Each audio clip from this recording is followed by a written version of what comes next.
J.J. Watt, rock and roll, touchdown, Houston! Well, the roof is closed inside Reliance Stadium today for the Raiders and the Texans.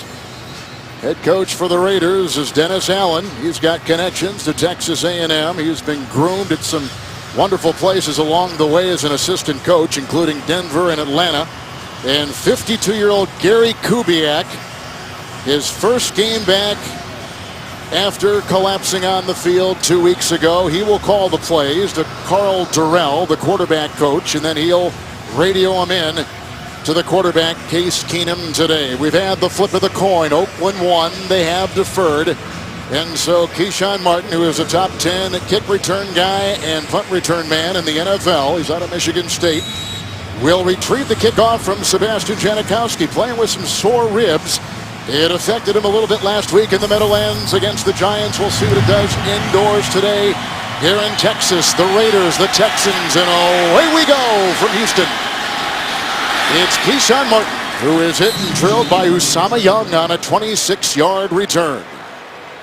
Here he is, Case Keenum, third career start for the mistake-prone quarterback Matt Schaub. He was filling in then and filling in for Schaub today, and still under center with Schaub healthy. 7 touchdowns, Solomon, and no interceptions in his NFL start. And he's now had 3 games to start. This will be his 4th consecutive start. And remember, teams now have a book of film to be able to study his tendencies, so he has to avoid the critical errors that can really cost his football team today.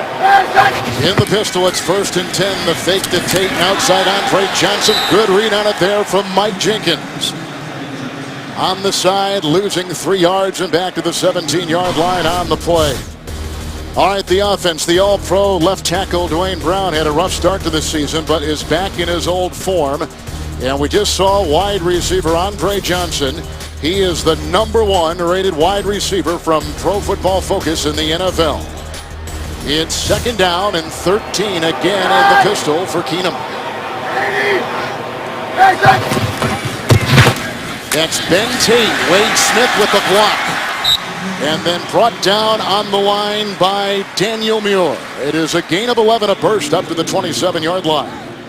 On the defensive line in this 43 defense, it is Lamar Houston playing very well. In fact, the top-rated, top 6, 4-3 defensive end. Nick Roach, who comes from the Chicago Bears, leads the Raiders in tackles. C.O. Moore is a promising and rising star in the secondary. With Tyvon Branch out of the safety and missing some time, Brandon Ross will take his place. It is 3rd down and 2. Raiders multiple in the secondary. Garrett Graham fumbled the ball unless he was down. It was hauled in that time by Phillip Adams.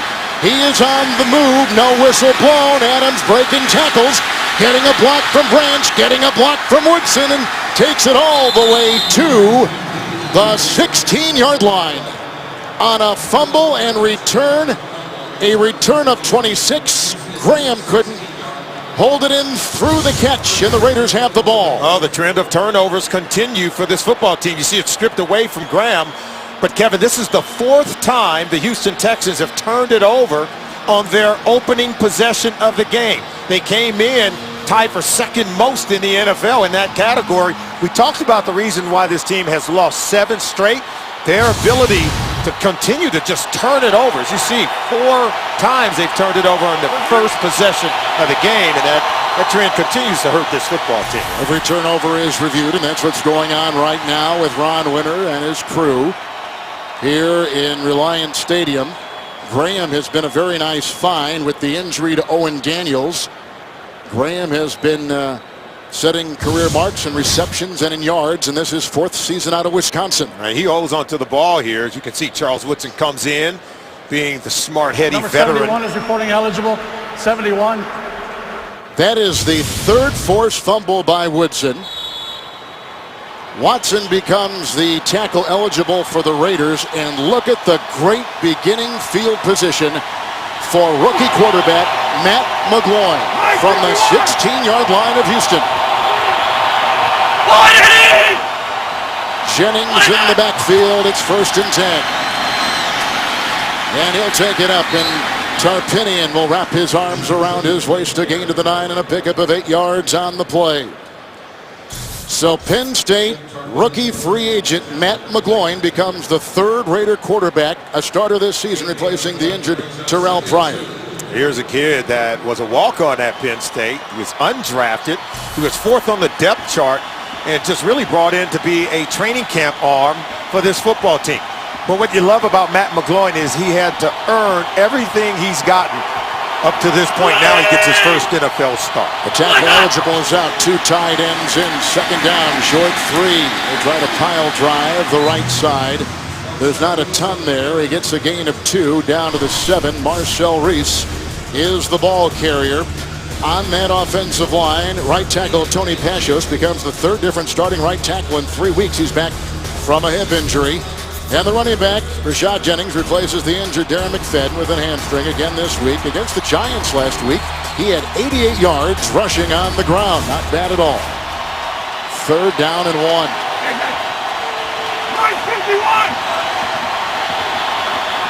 Tight end eligible. Watson remains. Jennings head down, face first, close to a first down. Pickup of 2. He got it. Right into the teeth of that Texan defense. Tackle was made by Earl Mitchell. And let's talk about that group. On the defensive line, J.J. Watt is the next one, especially the last 3 weeks with sacks and forced fumbles and block kicks. In the linebacking core, recently signed Jeff Tarpinian replaces the injured Joe Mays, who's out with a knee and an abdomen injury. And in the secondary, Kareem Jackson is out with a chest injury. Bryce McCain will replace him. It's 1st and goal at the 5. As the tight end Graham fumbled on the first possession for the Texans. Jennings set up the middle. Flag was down, as you saw and heard. Tarpinian there. False start. Offense number 76. 5-yard penalty. Remains first down. That's Lucas Nix, who has not been playing very well. A 2nd-year player out of Pitt. Yeah, it's going to be the left guard right there. See him? He knows he's going to pull, but he just left too early and caused the penalty. Can really derail your drive. Remember, Houston Texans come in with the league's #1 ranked defense. Kevin, as we said at the top, they have not allowed a 100-yard rusher all season long. And, you know, Rashad Jennings is trying to break that trend. He needs to really tote the ball for Wildcat. Here goes Jennings, and Wildcat handoff to him, and the snap from center and down to the 5 on a gain of 4. As McGloin, the quarterback, came to the side, and you take a look at Dennis Allen, and you can see what they've done in opening drives this season. Well, they've been able to score touchdowns, the 2nd most in the NFL, and getting the ball into the end zone. Using that Wildcat with Terrell Pryor out. Remember, they run a lot of read option, so to supplement the running game, going to implement the Wildcat offense, allowing Rashad Jennings to run the football. Now they're back in their regular set. Base defense for the Texans. 2nd down and goal at the 6. McGloin to Jennings. And he made down to the 4, and J.J. Watt had a hand on him along with Tarpinian on a gain of a yard. And how about this? Matt McGloin's in, and you would think they would just abandon the read option with Terrell Pryor out of the game. McGloin is running the read option. We talked to their head coach Dennis Allen about it last night. He said, oh no, we're still going to run it. We don't expect him to have the runs of 90 yards or more, but we expect him to get what the defense is willing to give him. So you're going to see McGloin still using that read option. 6 defensive backs. It's 3rd and goal at the 5.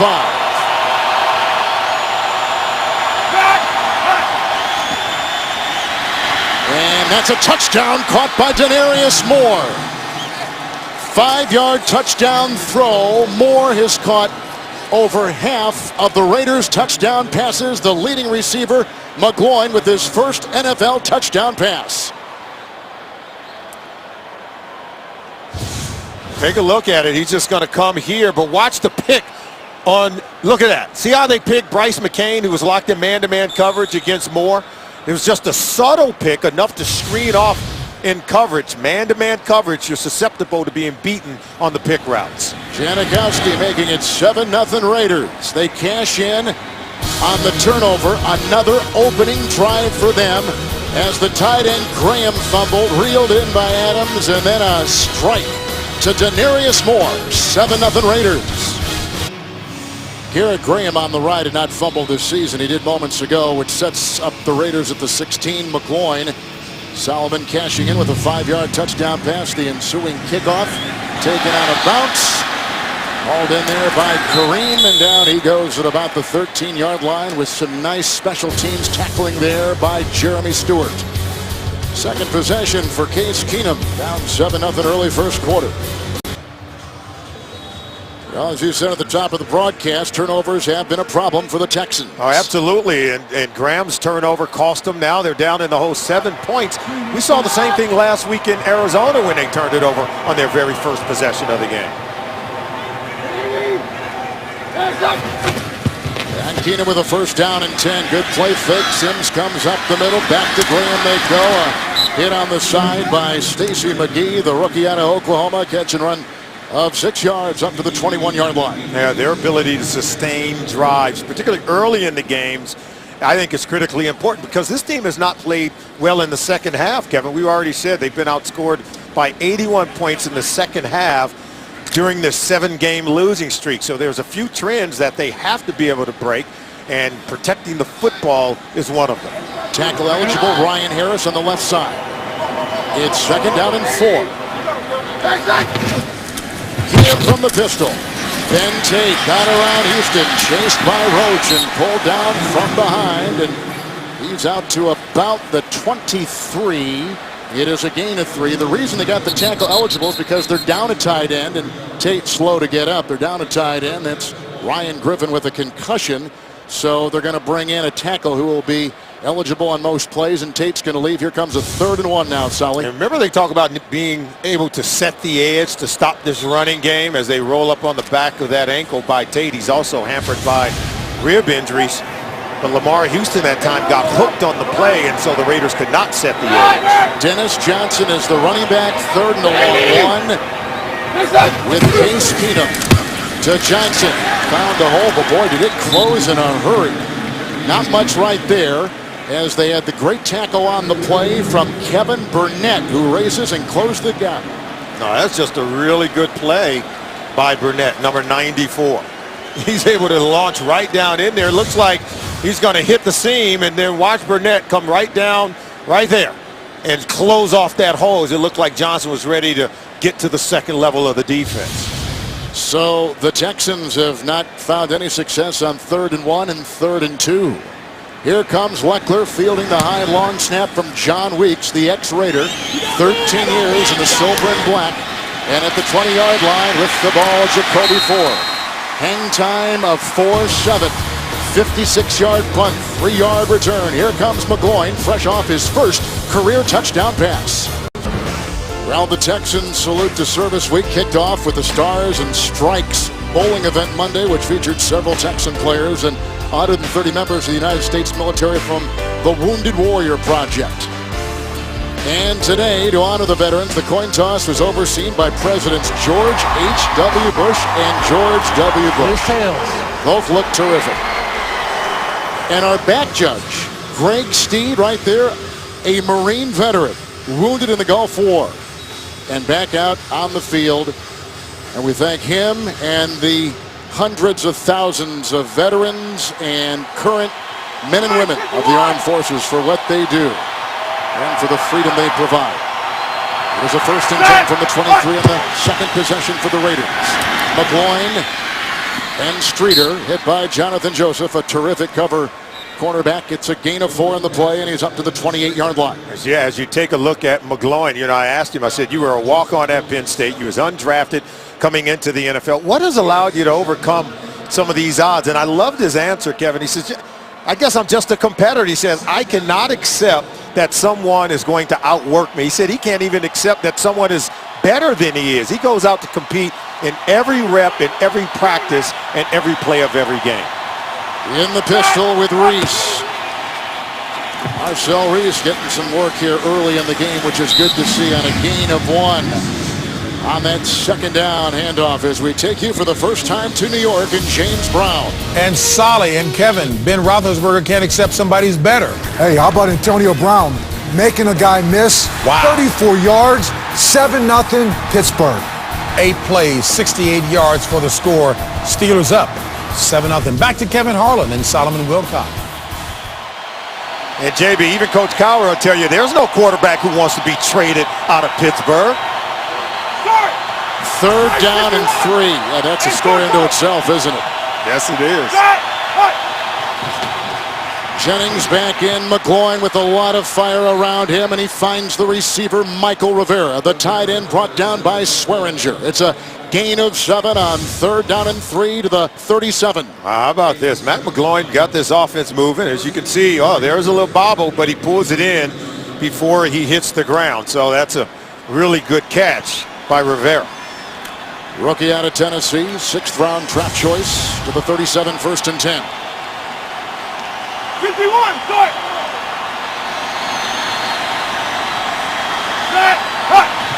Holmes in motion. Pashos the block at the right tackle. Great throw and a drop. And you don't see it very often from Marcel Reese, who was a college wide receiver at Washington, a Pro Bowler a season ago, dropping it right there. Oh, look at this. This is just a great throw by McGloin. Talk about the rookie quarterback. He does his part. He needs the veterans around him to do their part. Really good protection. The ball hits Marcel Reese right in the hands. Got to be able to haul that one in. But the way this young quarterback is playing, Kevin, such poise, even on the road. Remember, the Raiders have lost 8 consecutive games on the road. Right now, McGloin's giving them a chance to take a huge lead on the road today. Crick and McClain on the defensive line. 2nd down and 7. Here we come the other way with Streeter. He stiff arms his way into Swearinger. Gets close to the 1st down. Sharpton chases him down. That's a run of 8 on 2nd and 10. And a flag is down at about the 48-yard line. Right near midfield, Rod Streeter out of Temple, undrafted. 29 receptions on the year, but that time taking it on the ground and showing off that great speed as Ron Winter will try to sift through the traffic here and figure out what the call is going to be. Personal foul, unnecessary roughness, contact against the player, obviously out of the play. Number 65, offense. That's on Mike Brizell, who is a former Houston Texan who started many games at the guard position here. Oh, they're in the Wildcat. Look, they come one way, and look, they reverse it back the other way, and they get it over to Rod Streeter. And then 65, Brizell, who's not seen in that shot there, continues the action down the field, maybe blocking in an overly aggressive manner, and draws the penalty. Second Wildcat we've had, even though Darren McFadden isn't here, and he was the guy that was almost perfect for that. Yeah, right there is what they did, is what they called it. It should be 3rd and 17, not 2nd down. It's a dead ball foul. Absolutely. I think they got the wrong down. They got 2nd down on the field.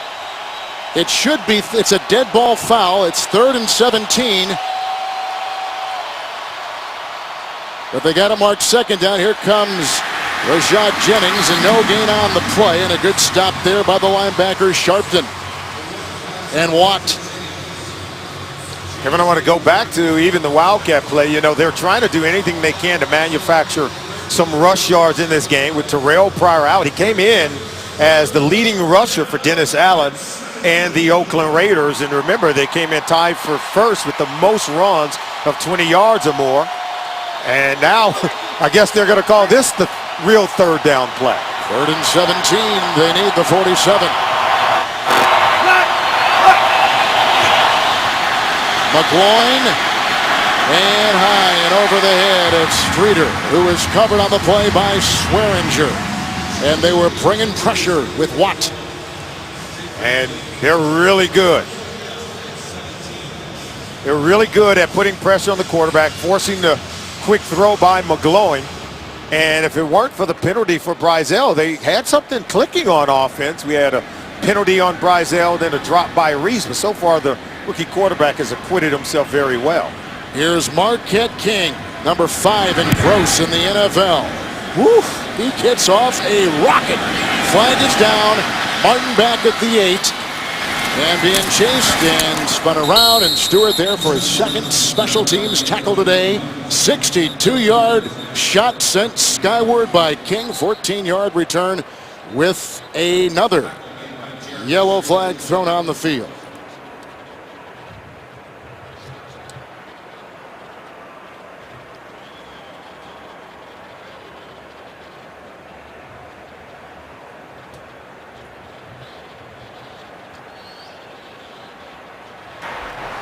During the kick, holding number 27 receiving team. 10-yard penalty, first down. On Rashad Jennings, who played a lot of special teams. There's Marquette King. He's the one that replaces Leckler in Oakland. We have a timeout.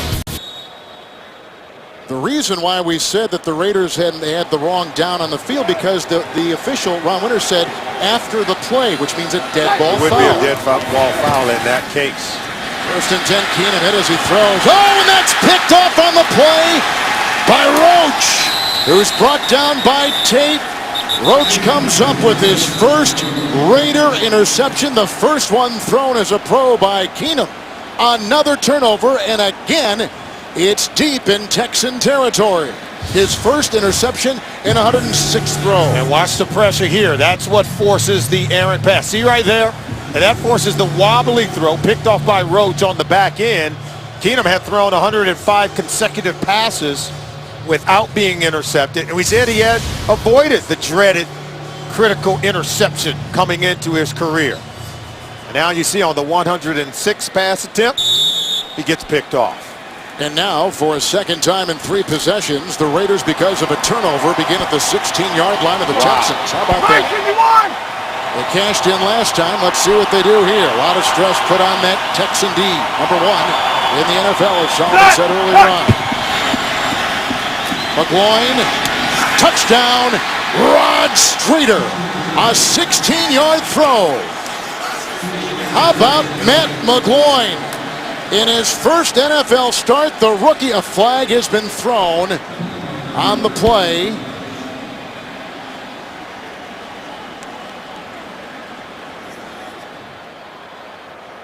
And it looks to be perhaps after the touchdown, so it still counts. After the score, unsportsmanlike conduct, taunting, number 80. That penalty will be assessed on the kickoff. Touchdown is good. How about this? After the first play, after the turnover, look at number 80, right in front of Bryce McCain. Great throw, excellent timing. They talked about McGloin's need to get the ball out quickly and then throw for a touchdown. That was awesome. Just an incredible throw. And right on the screws, threading the needle. So 2 turnovers by the Texans, 2 touchdowns by the Raiders. And now here is Janikowski with 3:45 to play. 14-0 Oakland. How about this? So the quarterback, Case Keenum, throwing a pick here. The linebacker, Roach, with the lunging pick. And then a 16-yard laser to Streeter. Solomon told you earlier on, Matt McGloin was a walk-on at Penn State. Went through all the issues of Paterno and Sandusky there, well-known stories. Undrafted, tried out with the Redskins, tried out with the Panthers, both let him go. Now he's come into Oakland, gone from 4th string, starting today. And the ensuing kickoff, this is Keyshawn Martin getting blocking ahead from Pleasant and brought down on the play by Raiders special teamer Jack Crawford. A 36-yard return. Early miscues for the Texans. Yeah, we told you that the Texans have given games away. On their first possession of the game, Garrett Graham puts it on the ground. It results to 7 points for Oakland. And then the bobbled kick return with poor field position on their second possession. And then the interception. Keenum picked up by Nick Roach. They turned 2 turnovers into points for the Raiders. And Gary Kubiak perched on high, not liking what he's seeing from his football Can't team. like that at all. You're exactly right. 1st and 10. Ben Tate with 4 cracked ribs brings it up the middle. Walker, among others, on the stop. It's a gain of 3 to the 43-yard line. And fantasy football fans get a fresh start with Player Challenge, a 4-week game that now includes even bigger cash prizes. See rules and sign up at cbssports.com/challenge. 2nd down and 7. Now, I think if you're Houston, in order to stop this bleeding, you've got to slow the game down, slow down the tempo, get your run game going against 6, 7 defenders in the box.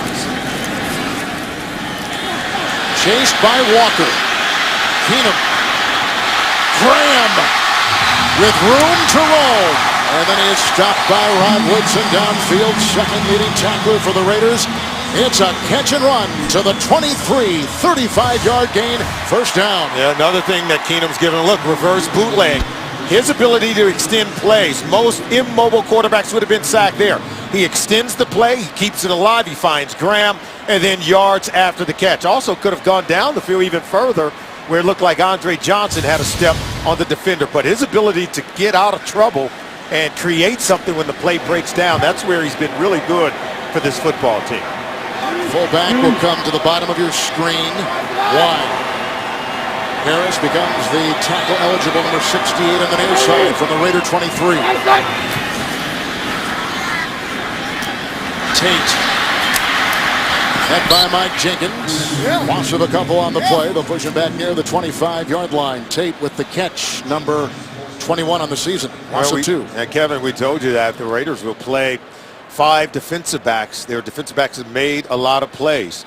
And I just believe that whenever you see the nickel package on the field for the Raiders, that's when I think the Texans have to check to the run game. They're only really defending the run with 6 defenders in the box. And Case Keenum's got to be able to see that, check to it, get the run game going when you have 3 wide receivers on the field and their 11 personnel. That's what you see right now on the field for the Texans. Yep, more leaves. You're right, Solomon.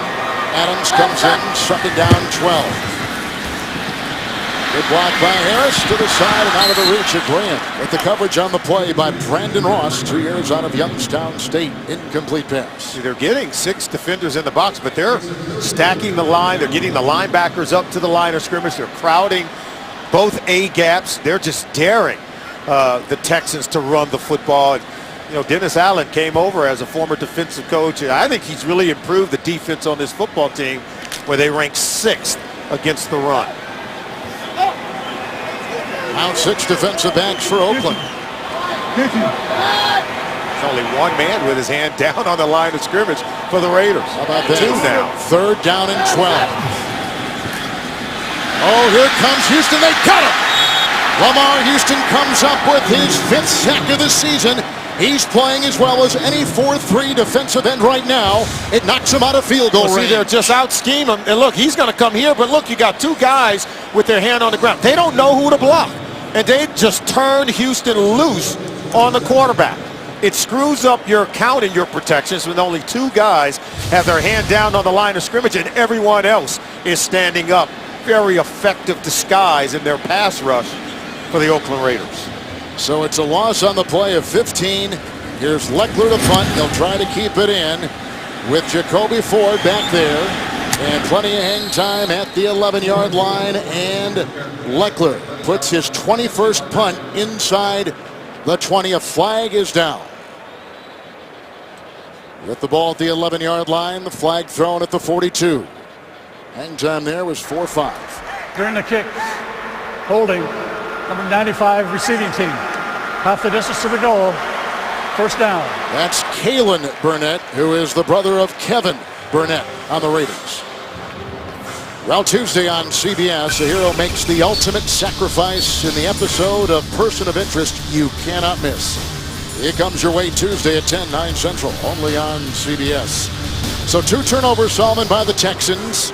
14 points, the result for the Raiders, and 2 touchdown passes in his NFL debut by rookie free agent Raider quarterback Matt McGloin. Well, you might say these Oakland Raiders defensively, they've got the Houston Texans number. They're doing a really good job of turning back the tide. Usually the Texans do all their damage in the first half. So far, it's nothing but a goose egg on offense. Starters in 1st and 10. Jennings out of Liberty. Up the middle he goes. Looked like he might have been tripped up by Antonio Smith on a gain of 1 to the 8. Matt McGloin off to a very good start in today's game. 5 of 7, but already 2 touchdown passes. One to Denarius Moore, then another to Rod Streeter inside the red zone, where he's been highly effective, getting the ball out of his hands very quickly, and he's just slicing and dicing right now through this Texans defense. Andre Gerard is at the left guard position in place of Nix. The rush on the side from Merciless. Out to Streeter, chased by Tarpinian and brought down. Tarpinian, as we told you before, taking the place of the injured Joe Mays. It is a gain of 6. He's up to the 14-yard line. 2 touchdown passes by Matt McGloin off of 2 turnovers by the Texans at the end of one. 14-zip Oakland.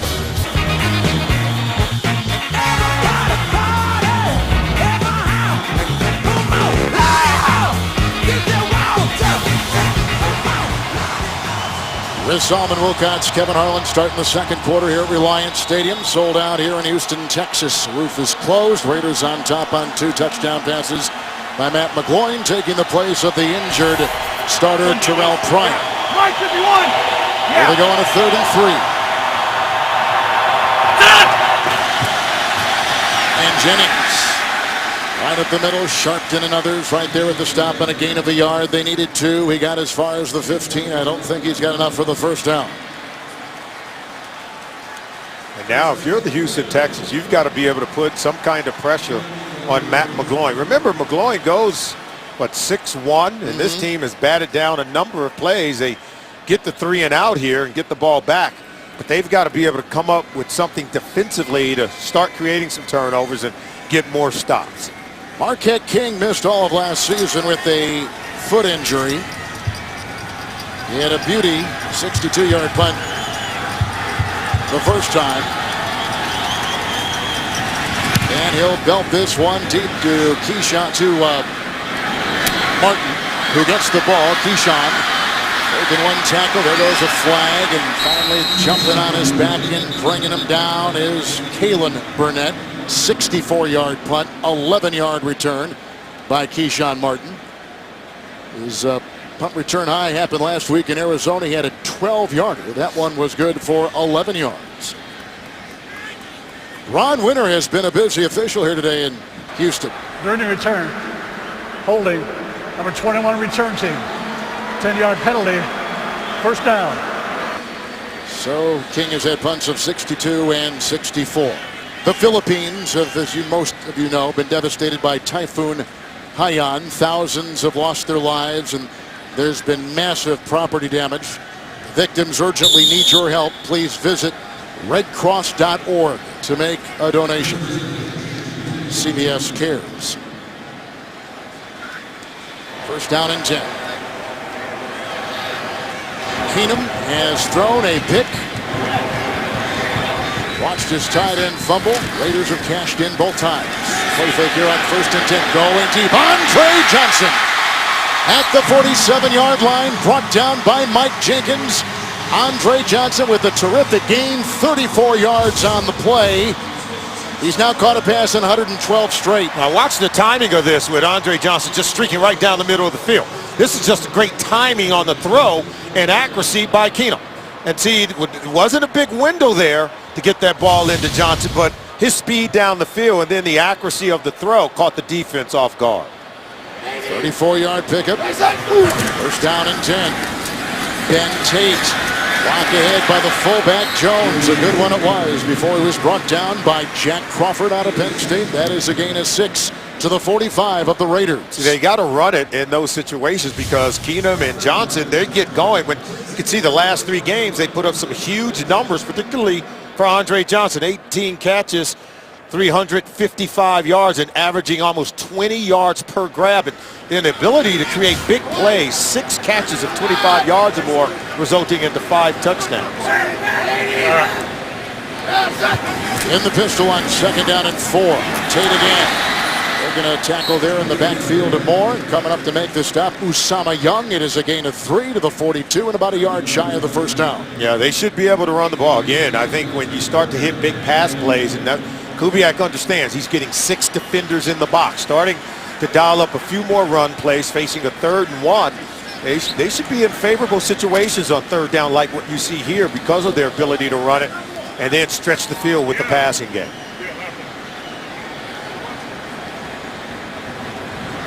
We have a couple tight ends, 3rd down and 1.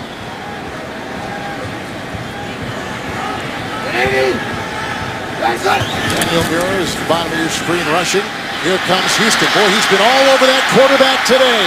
Keenum walking the tightrope. Going deep. He's got Graham. Touchdown! They beat Charles Woodson. Is this kid something or what? That's just making something happen for your coach, Gary Kubiak. And they talked about having a quarterback here in Houston a little bit more athletic than what Matt Schaub brought to the table. And here's why. Because when you get pressure in the face of the quarterback, this is normally dead if you don't have athleticism at the quarterback position. He stays alive, vision down the field, and he finds a streaking Graham behind the defense. That's the quarterback, Kevin, making something happen when everything else breaks down. A 42-yard throw. He played at the University of Houston. A lot of these Texans watch this kid set all kinds of NCAA passing records. And he was on the practice squad a year ago. In fact, as we told the story last week in Arizona, they needed extra bodies at times during practice. He would play cornerback. And then with Schaub and Yates, Keenum was the third choice. And Bullock, Randy puts it through 14-7 as the Texans cut the Raider lead in half. Scrambling for his life, and he finds his tight end for 6 from 42 yards away. We told you the tight end Owen Daniels out on the IR with a right fibula problem. Break. Graham has taken his place. 4th touchdown reception right there. Wow, and this kid has multiple plays of over 40 yards or more that have gone for scores. Creates big plays, we told you. Out of the end zone, Tywan Jones keeping it alive and brought down on the play with a 23-yard return. Look, it's a simple play because Graham's going to come here, but once the quarterback rolls out, then he recovers and goes even deeper down the football field. It's a broken play. We're in the second and third phase of it. And watch, just as Keenum stays in bounds, he says, no, go deep. And that's exactly what happened. This is like backyard football, but sometimes you have to be able to improvise when the play breaks down initially and then be able to create something on the fly. And Case Keenum is very good at that. Nix is back in as the left guard for the Oakland Raiders. First down and 10, McGloin. He'll go deep. What a catch!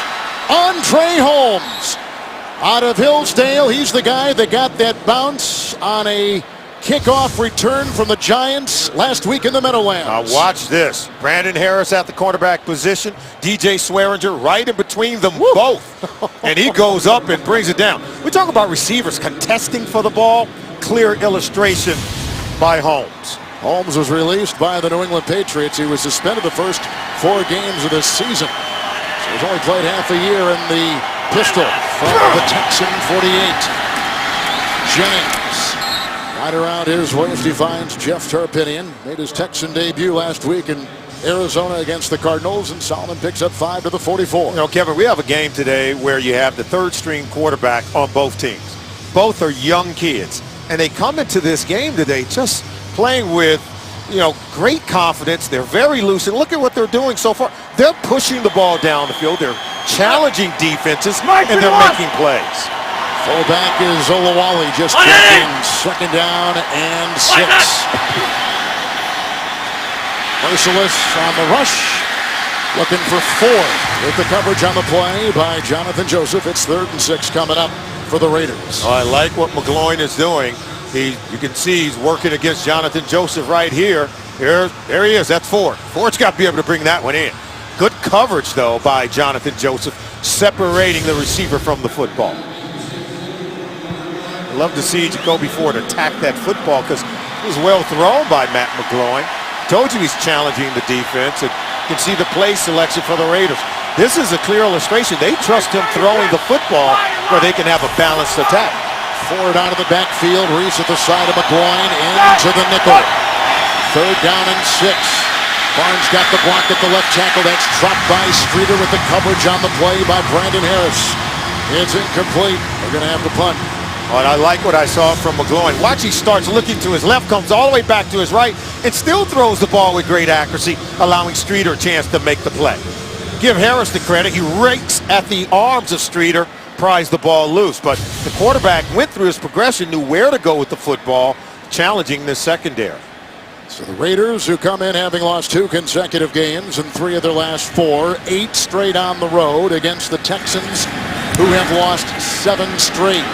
Marquette King, Keyshawn Martin, Hang of 4-5, 31-yard, well-placed punt at the 13. So Case Keenum, with a touchdown pass moments ago, gets it back for the Texans, who are down by 7. The NFL on CBS is sponsored by Chevrolet. Find new roads. State Farm. It pays to double check. Talk to your agent today. And by Bose, the official home audio sponsor of the NFL. McGloin with 2 touchdown passes and Keenum with 1. Well, this week, the NFL, and specifically the Raiders, lost a member of their family. Former tight end Todd Christensen passed away at the very young age of 57. The 5-time Pro Bowler, played in the 80s, and after his playing days, Christensen went on to an accomplished career in the broadcast booth, including a part of our CBS Sports family. We send our condolences. He's the father of 4, wonderful guy, very smart, interesting take on a lot of things in life, Todd Christensen. He was fun to watch as a player and easy to listen to as a broadcaster. From the 15-yard line, it is first down and 10 for Case Keenum. And some bodies were moving on that line. Looked like maybe Vance Walker. False start. Offense number 75. 5-yard penalty. Remains first down. So first and 15. Derek Newton, a little quick.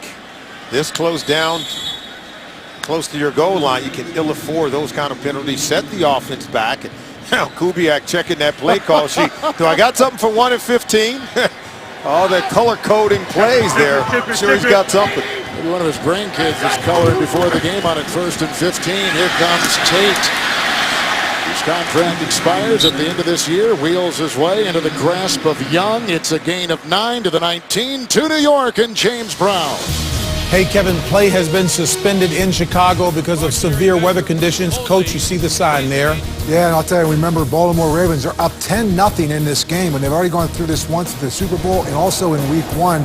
So hopefully they understand what it's like to have stoppage in mid-play. Play is expected to resume somewhere between 1:15 and 1:30 Central Time. Back to Kevin and Solomon. All right, thank you very much, JB. Second down and 6 with a gain of a yard there by Tate. He's in the grasp of Kevin Burnett. Boomer Esiason and I were at that Thursday night game with weather, lightning in Denver on the opening game of the season. And one can remember a really big game in New Orleans where the Ravens had to overcome play stoppage, right? Yep. Wouldn't you recall? There was a small delay. We call it the night the lights went out, Yeah. and they still won a Super Bowl title. By the way, I see we're New Jersey, New York. They've been testing all their grids and making sure there's plenty of juice. They pump into that stadium for the Super Bowl. Third down and 5. Running back Tate is set on the move. Play clock at 5. Well, there were 6 defensive backs for the Raiders, as another flag is thrown by Ron Winter and his crew. False start. Center. 5-yard penalty. Remains third down. That's the 2-time Pro Bowler Chris Myers' 90th consecutive start today at the center position for the Texans. And the second penalty on this possession on the Houston Texans offensive lineman. They're supposed to be able to control themselves here at home. The crowd is relatively quiet. They should be able to hear the snap count. 6 defensive backs, third down and 10. Keenum. And looking for Johnson. Underthrown pass, poorly thrown. Coverage on the play by Phillip Adams. So they had it blanketed well. They got a punt, 3 and out for the Texans. It is poorly thrown. Case Keenum knows he's got to throw and deliver a better pass. Look, Johnson has his man beat. Put it out in front of him. Look at that, so low and out in front. He would have had to pick that up off his shoelaces. Very difficult catch. Leckler is now number 15 all-time on the punting list in the history of pro football. And Jacoby Ford, fair caught about the 43-yard line. Hang time for 42-yarder. There's Leckler. A terrific hunter. Timeout. That's the calm after the storm for Rick Dennison, the offensive coordinator for the Texans, because just moments ago on that sideline, He's challenging the players. He's got the red flag in his pocket, so he's going to challenge any calls on the field. But, boy, is he challenging these players, the same as Gary Kubiak did earlier in the week, really trying to cause a sense of urgency with this football team. McGloin from the 43, 1st and 10. Here comes Jennings. They're an avalanche led by Watt and Sharpton, trying to follow the block there of Pashos. No gain on the play on that 1st and 10, so he'll stay at about the 42. And coming up in the Verizon halftime report, JB, Dan Shannon, Boomer, and Coach Bill Cowher for the latest NFL scores, news, and highlights coming up on the Verizon halftime report from our CBS studios in New York. It is 2nd down. They're going to give him a loss of a yard on that last play, so 2nd and 11. This crew has been a little bit errant in the way they've been spotting the ball.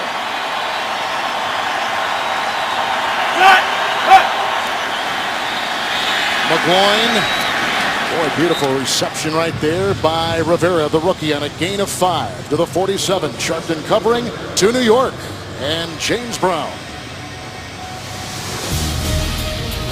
Coach, Buffalo. EJ to TJ. EJ Manuel, 34 yards to TJ Graham. And Buffalo goes up 10-0 over the Jets. That's why they don't play the games on paper, Coach. All right, let's take it back to Kevin and Salah. All right, guys, thank you. Jets in the thick of the AFC playoff hunt. And that's a high throw on 3rd and 6. As the pressure was on the quarterback, McGloin. It's 3 and out, just like the Texans before them. They got a punt. Well, McGloin is back there slinging it. He's not going to get caught holding on to that football, giving his wide receivers a chance to make plays down the field. But a great coverage there by Jonathan Joseph. Keyshawn Martin is back for the Marquette King punt. And for joining us late, the roof is closed. Not that it would really even affect it. Win, that is. Punters love, quarterbacks love to perform inside. Here's King. Martin from the 12. Runs into his own blocking. Not a whole lot of running room right there. Up ahead was Josh Victorian, and they collide. A lot of emotion on the field. Two teams trying to break a string of losses. Timeout.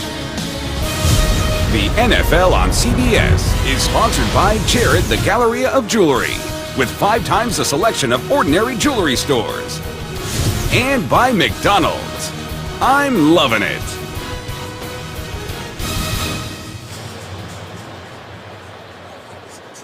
Three and out moments ago. There's a look at J.J. Watt. He is in the midst of a terrific run.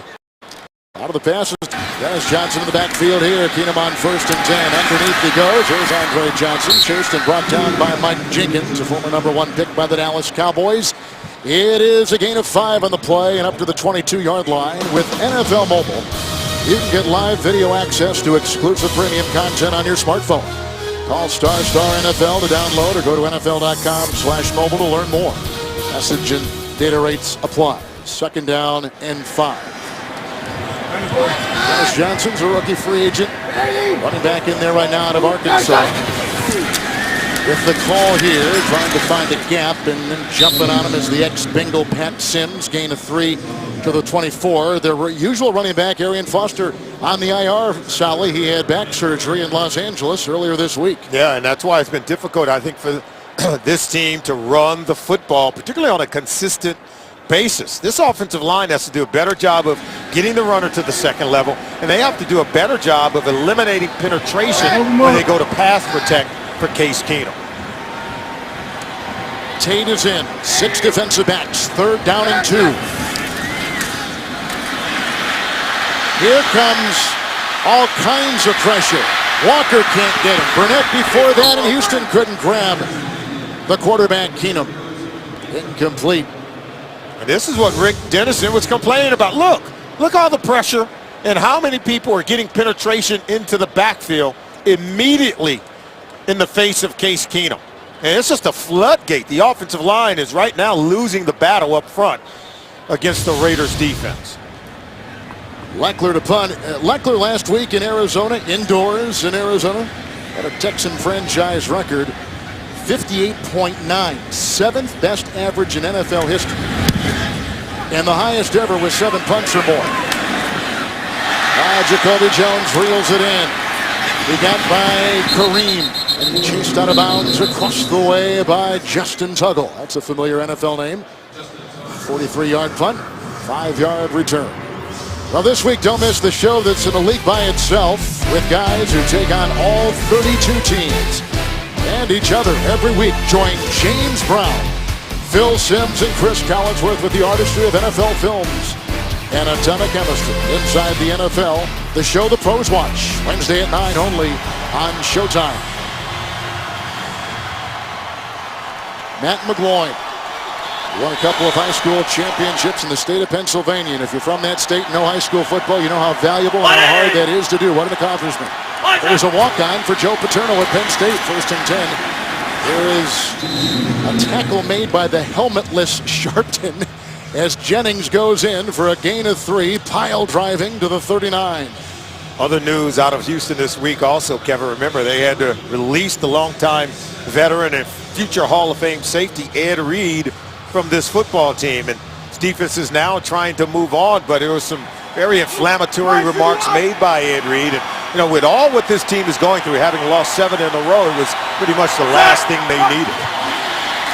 It's Jennings on 2nd down and 7. The ex-Jaguar brings it up, and he's grabbed on the play by Swearinger, who's a good-looking rookie out of South Carolina. It is a gain of 7 on the play, very close to the 1st down at the 46. And here were some of the inflammatory comments by Hall of Famer to be Ed Reed. Yeah, he said they were pretty much outplayed and outcoached in certain situations. And you know, I asked J.J. Watt about it. J.J. Watt says, "I'd like for someone to come over and tell me that I was outplayed." I don't think anyone's going to do that. Right. But, you know, when you talk to Coach Kubiak, he even said, look, he didn't even really want to comment on those remarks by Ed Reed. He said, look, it wasn't working out. They felt like Ed had not fully recovered from the hip injury, and they felt, out of respect to him, it was time to allow him to go play elsewhere. Now he's playing today for the New York Jets. With Gerard in at that left guard. 3rd and 1. JJ said someone move. There goes the flag. It is a false start on Oakland. That Watt, man, he was a sharp one. False start. Offense number 85. A 5-yard penalty. It remains 3rd down. That is Jaron Mastru. There he look. Watch him move. He'll get a little movement, and then J.J. Watt says, no, he flinched. No, he moved. He did something. J.J. Watt, he is one heck of a player. We talked to him about his work week. He said after these losses on Monday, he's angry. He goes to the weight room for therapy. And then by Tuesday, he gets another workout in, and he starts to calm down just a little bit. But the angry workouts are working for him. 6 defensive backs, 3rd and 6. McGloin dropped and thrown in back of Denarius Moore, who caught a touchdown pass earlier in the game. It's 3 and out. This will be the 4th consecutive in the game. Yeah, and the quarterback's making plays, Kevin. It's not McGloin. Look, that ball is thrown behind him, but you know, you're against a zone defense. You got to sit down in the zone anyway, as opposed to continuing to run through the zone. Settle in. That's what the quarterback expects against the zone defense. Marquette King. John Conda with the long snap. Not much hang time here with the bounce. Off the face mask of Keyshawn Martin. He responds well. He's looking for the block. It's a foot race with the kicker to beat him. There he goes. All the way for the touchdown. 85 yards, and the Texans close the gap on the Raiders, a point away from a tie. It's usually on the muffed punts. When the return man bobbles it, that's when the discipline of the coverage breaks down. And Keyshawn Martin takes advantage of it. Now watch, he has great vision. See right there, this is where guys get out of their lane.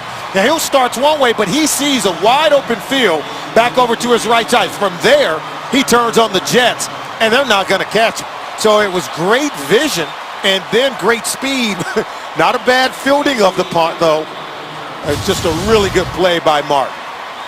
His longest punt, kickoff return and punt return up to this time, either one, 49 yards against San Francisco earlier in the season. That time he races for 85 for a touchdown. 4th round pick out of Michigan State. We're tied. Bullock under 3 to play. Well, looked like disaster And then Martin races the other way. 85 yards in Houston. I just got on the headset. You got to call home when you've done something big on the road. And he's away from home. And that time he returned his first career punt. Touchdown return, 85 yards. That ties it at 14. I remember Antonio Smith telling us last week, Kevin, that this team was just in search of some kind of spark, some kind of defining moment that this team can rally behind. You know, they were down 14-0 in this game. Then they would get a one big play from Case Keenum to Garrett Graham, and then how about the fortuitous bounce of the ball for Keyshawn Martin to get the 85-yard punt return for a touchdown to tie it up at 14 apiece. They've got a slew of nice young receivers here in Houston, and he's one of them. Yep. Bullock. And Jacoby Ford is on the chalk. Out to the 20-yard line and a touchback where it'll be a first down and 10. Coming up, the Verizon halftime report from New York with JB, Dan, Shannon, Boomer, and Coach Bill Cowher for the latest in the NFL. Scores, news, highlights, all next on the Verizon halftime report. Well, the Raiders took advantage of 2 early turnovers by the Houston Texans with a couple of McGloin touchdown passes, one of 5 to Moore, and one of 16 to Streeter. 14 unanswered points by the Houston Texans, and let's see now how the Raiders respond. They've got all the timeouts with under 3 to play here in the first half. Back in at the left guard. Fake to Jennings, McGloin, here comes Watt! Sack number 5. First sack of the game by the Texans, back to the 10, and a loss of 10. It was a play-action pass, and they appeared to have a receiver downfield. And here's Watt right here. He's going to get penetration, and he really saves what could have been a big pass play because McGloin wanted to go up top. But look at the leakage. There's Watt making his presence felt. Is that the 5th consecutive game where he's come away with the sack? He's been putting in work in recent weeks. And no one likes leakage. Except for J.J. Watt. Except for J.J. Watt. What a player. Leading tackler, the reigning, as we told you before, reigning NFL Defensive Player of the Year, All-Pro. He's the first player in NFL history. This is going back to last season, recorded at least 14 sacks, and he had 20. And 14 batted down passes. Passes defensed, they call it. Deflected passes in the same season. And he's having just as good a season. As we said, that's right, scream when things are going well for you, and they have. It's been a terrific defensive year for him individually. And how about this, Kevin? Last year, 95 plays resulted into 0 or negative yards. And by all accounts, no one has put together that kind of season on the defensive side of the ball, playing on the defensive line. This guy is a one-man wrecking crew. Well, they'll have 2 linemen in there. They've got 6 defensive backs. Wade Phillips is the coordinator for this #1 defense, 2nd down and 20. McGloin, Rivera, Sharpton, who's taken the place of the injured and out for the rest of the season. Brian Cushing, gain of 5 to the 15. Another timeout taken by the Texans. They'll step aside as well. Look at the former #1 pick out of Wisconsin, J.J. Watt. Most sacks in the NFL, 28 forced fumbles, passes defensed over the last 2 seasons combined. He is a one-man wrecking crew. And you better believe McGloin knows exactly where he's lining up 3rd and 15. Jennings nicks the lead. Again, Sharpton loses his hats, but he makes the tackle at the 23, gain of 8 on the play. Right. And the good news is his head wasn't in the hat because I don't know what's wrong. I don't know. So another punting situation going to come up for the Oakland Raiders. Watt doing a lot of damage on that defensive series for the Houston Texans. Now the 3rd consecutive 3 and out. The last time it was sent to Keyshawn Martin. He raced 85 for 6. Marquette King. He needs a big one here. Had a 64-yarder earlier in the game. He's got another one. Wow. 14-yard line retrieval by Martin. Hang time of 4.6. And he was brought down on the play by a host of defenders, including on that defensive line and playing the special teams, Jack Crawford. 63-yard punt. Well, we came into this game tonight, this afternoon, talking about the two undrafted quarterbacks. One Keenum and the other one McGloin. Second time it's happened all time. And, you know, both are in the first season of their NFL career. And both are playing like they've been here before. And Matt McGloin, he's putting together some scoring drives, being able to execute down inside the red zone. And Case Keenum, his ability to extend plays and chuck it down the field to get the ball into the end zone. Texans are out of timeouts. Screen pass, Tate, blocked by Myers into the secondary. And he was chased out of bounds by a host of Raiders. It's a pickup of 9 on the play, very close to a first down at the 35. Look 34. at Myers. Look at the center getting out. But watch how they set up that block. Watch this. It's just incredible. He dips inside and dips right back outside, setting up the block by Myers and getting close to picking up a first down. Tracy Porter is the one who eventually led him out of bounds. Second down and less than a yard. And again, no timeouts. Approaching the 2-minute warning. 5 defensive backs. Tate got by Burnett, swerves inside, brought down on the play by Jenkins in the secondary. He rolls for 17. He takes it to midfield, and a Raider player is down. We'll update that when we come back. 2-minute warning. Defensive lineman Daniel Muir joined the team about a month ago. He really walked gingerly off the field. The former Packer Colt, Jet, now Raider. They've been putting in some nice snaps on that defensive line. Well, there was a 17-yard run by Tate, which takes him to midfield. Texans are out of timeouts. 2-minute warning. First and 10. Keenum. Here comes the rush by Porter. And the heave out of bounds. Porter was zeroing in on number 7 there. Second down and 10. Yeah, we told you coming into today's game of their 25 sacks entering the matchup. Defensive backs accounted for 7 sacks, most in the National Football League by a secondary. They're really good at bringing just about everyone. They call it their magic package. They create magic by putting pressure on the quarterback, as you saw there. Harris is in at that right tackle right now for the Texans. They go back and forth. He and Newton, second and 10. Outside Andre Johnson. Nice move. Good one by Brown. And drilled by Adams. On a gain of about 4. Dancing that time by Andre Johnson. He's down to about the 45. There's the bunch formation. Look at the bubble screen. Now watch him take advantage of the blocks. Look, Jenkins was unblocked, but he was able to get his tackle, Dwayne Brown, out there, who had the pullback block and took advantage of it. And on a 3rd and 5, it's Graham hit by Ross. Pickup of 7. Good recognition by Case Keenum. And he'll spike it. I want to finish up one quick thing on Andre Johnson because he has just passed Keenan McCardell with his 884th career catch. He is now number 15 all time. And climbing, right? And climbing.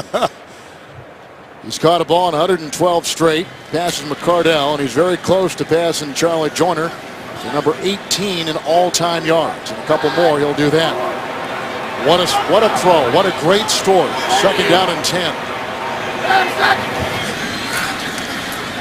Good time by Keenum. Outside, that's DeVere Posey with his first catch of the day. He's brought down by Jenkins. It's a gain of 5, and he's down to the 33-yard line. You mentioned these Texans wide receivers for, seems like forever. They were looking for a number 2 guy opposite of Andre Johnson. Jacoby Jones leaves to go to Baltimore. These kids have now emerged. 3rd and 5, going deep and looking for Johnson. And airborne Ross and Andre both landing on the same runway. And Keenum didn't get this one outside enough. Look at Johnson gets on top of the defender right there, on top of Adams. But if this ball's thrown outside, then he'll be able to get it. Safety was almost able to race over and intercept it. He knows he let one get away. And we know that he's hit Andre Johnson. You mentioned this before with 5 touchdowns in the last couple games. Well, here comes another story. This is Randy Bullock. who has had a horrible season so far in his first year in the NFL. He has struggled from 40 yards and beyond, and from 50 beyond, forget about it. Boy, he can win a lot of hearts here. It's a 51-yarder, and it is long enough and good. 51-yarder, career long in a horrendous season. He caps off what has been 17 consecutive points for the Houston Texans, who trailed the Raiders earlier. 14-zip, 17 unanswered by Houston. He's always had the strong leg, and they have hung in there with him, Kevin. Remember, they drafted him this year. They brought in other kickers looking to see if they could find someone better. They've given this kid second, third, and even fourth chances. And he may have earned himself another week. There's no doubt in earning many of friends in Houston with that kick. He's a fifth-round pick out of Texas A&M who did not play last season, so this is his first year. He's now 15 of 24. A career-long 51-yarder right there, capping a 9-play, 43-yard drive. With no timeouts for the Texans, the big play on that drive was a 17-yard run by the running back Tate. Bullock has tested a lot of patience here in Houston, hasn't he?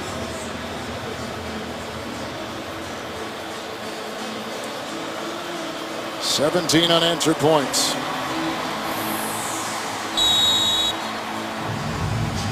Raiders have all three of their timeouts, and that's what Matt McGloin will work with after the kickoff here by Randy Bullock.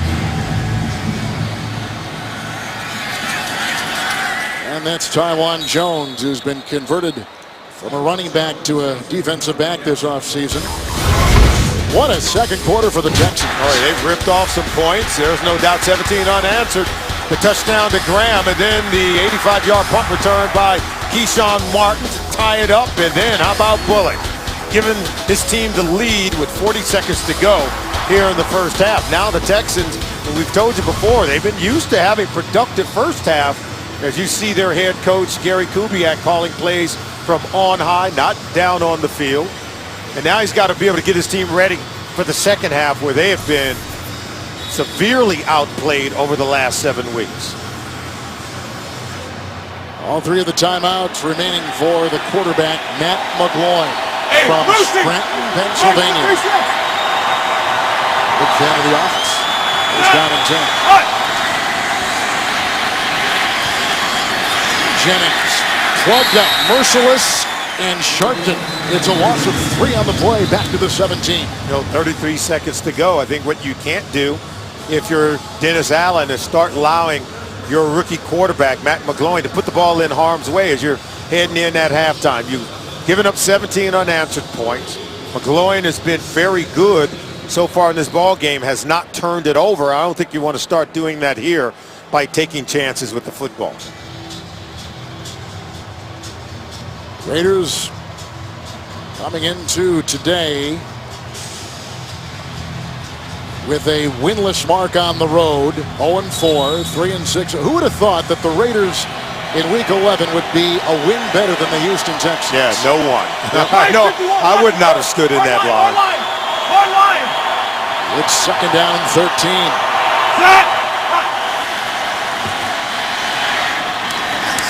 With the reception right there, Rod Streeter. And hit by Bryce McCain, taking the place of the injured Kareem Jackson today. It's a gain of 7 up to the 25. There you see where Sebastian Janikowski has to get right around 45-yard line. That's it. They're done. Yeah. They got 2 timeouts now, 1 timeout left, and they're not going to take it. Yeah. And they're going to go to halftime. I think that's a smart move by Dennis Allen. You don't want to go risking it and turning it over here. This game's not going to be won with 1 play with 8 seconds to go. 17 unanswered points by the Houston Texans after the Raiders jumped on top with 2 McGloin touchdown passes off of turnovers. Back with the Verizon halftime report after this message and a word from your local station as you're watching the NFL on CBS. McGloin, touchdown, Rod Streeter. Go Texans!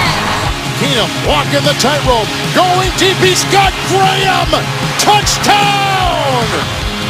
Gets a foot race with the kicker to beat him, there he goes! A lot lot of fireworks and 17 unanswered points by the Houston Texans on top 17-14. Right now, let's take a look at the first half performance presented by Intel. Here was Case Keenum to his tight end, Garrett Graham, in a long distance connection. And part of the 17 unanswered by the Texans with Solomon Wilcots, Kevin Harlan.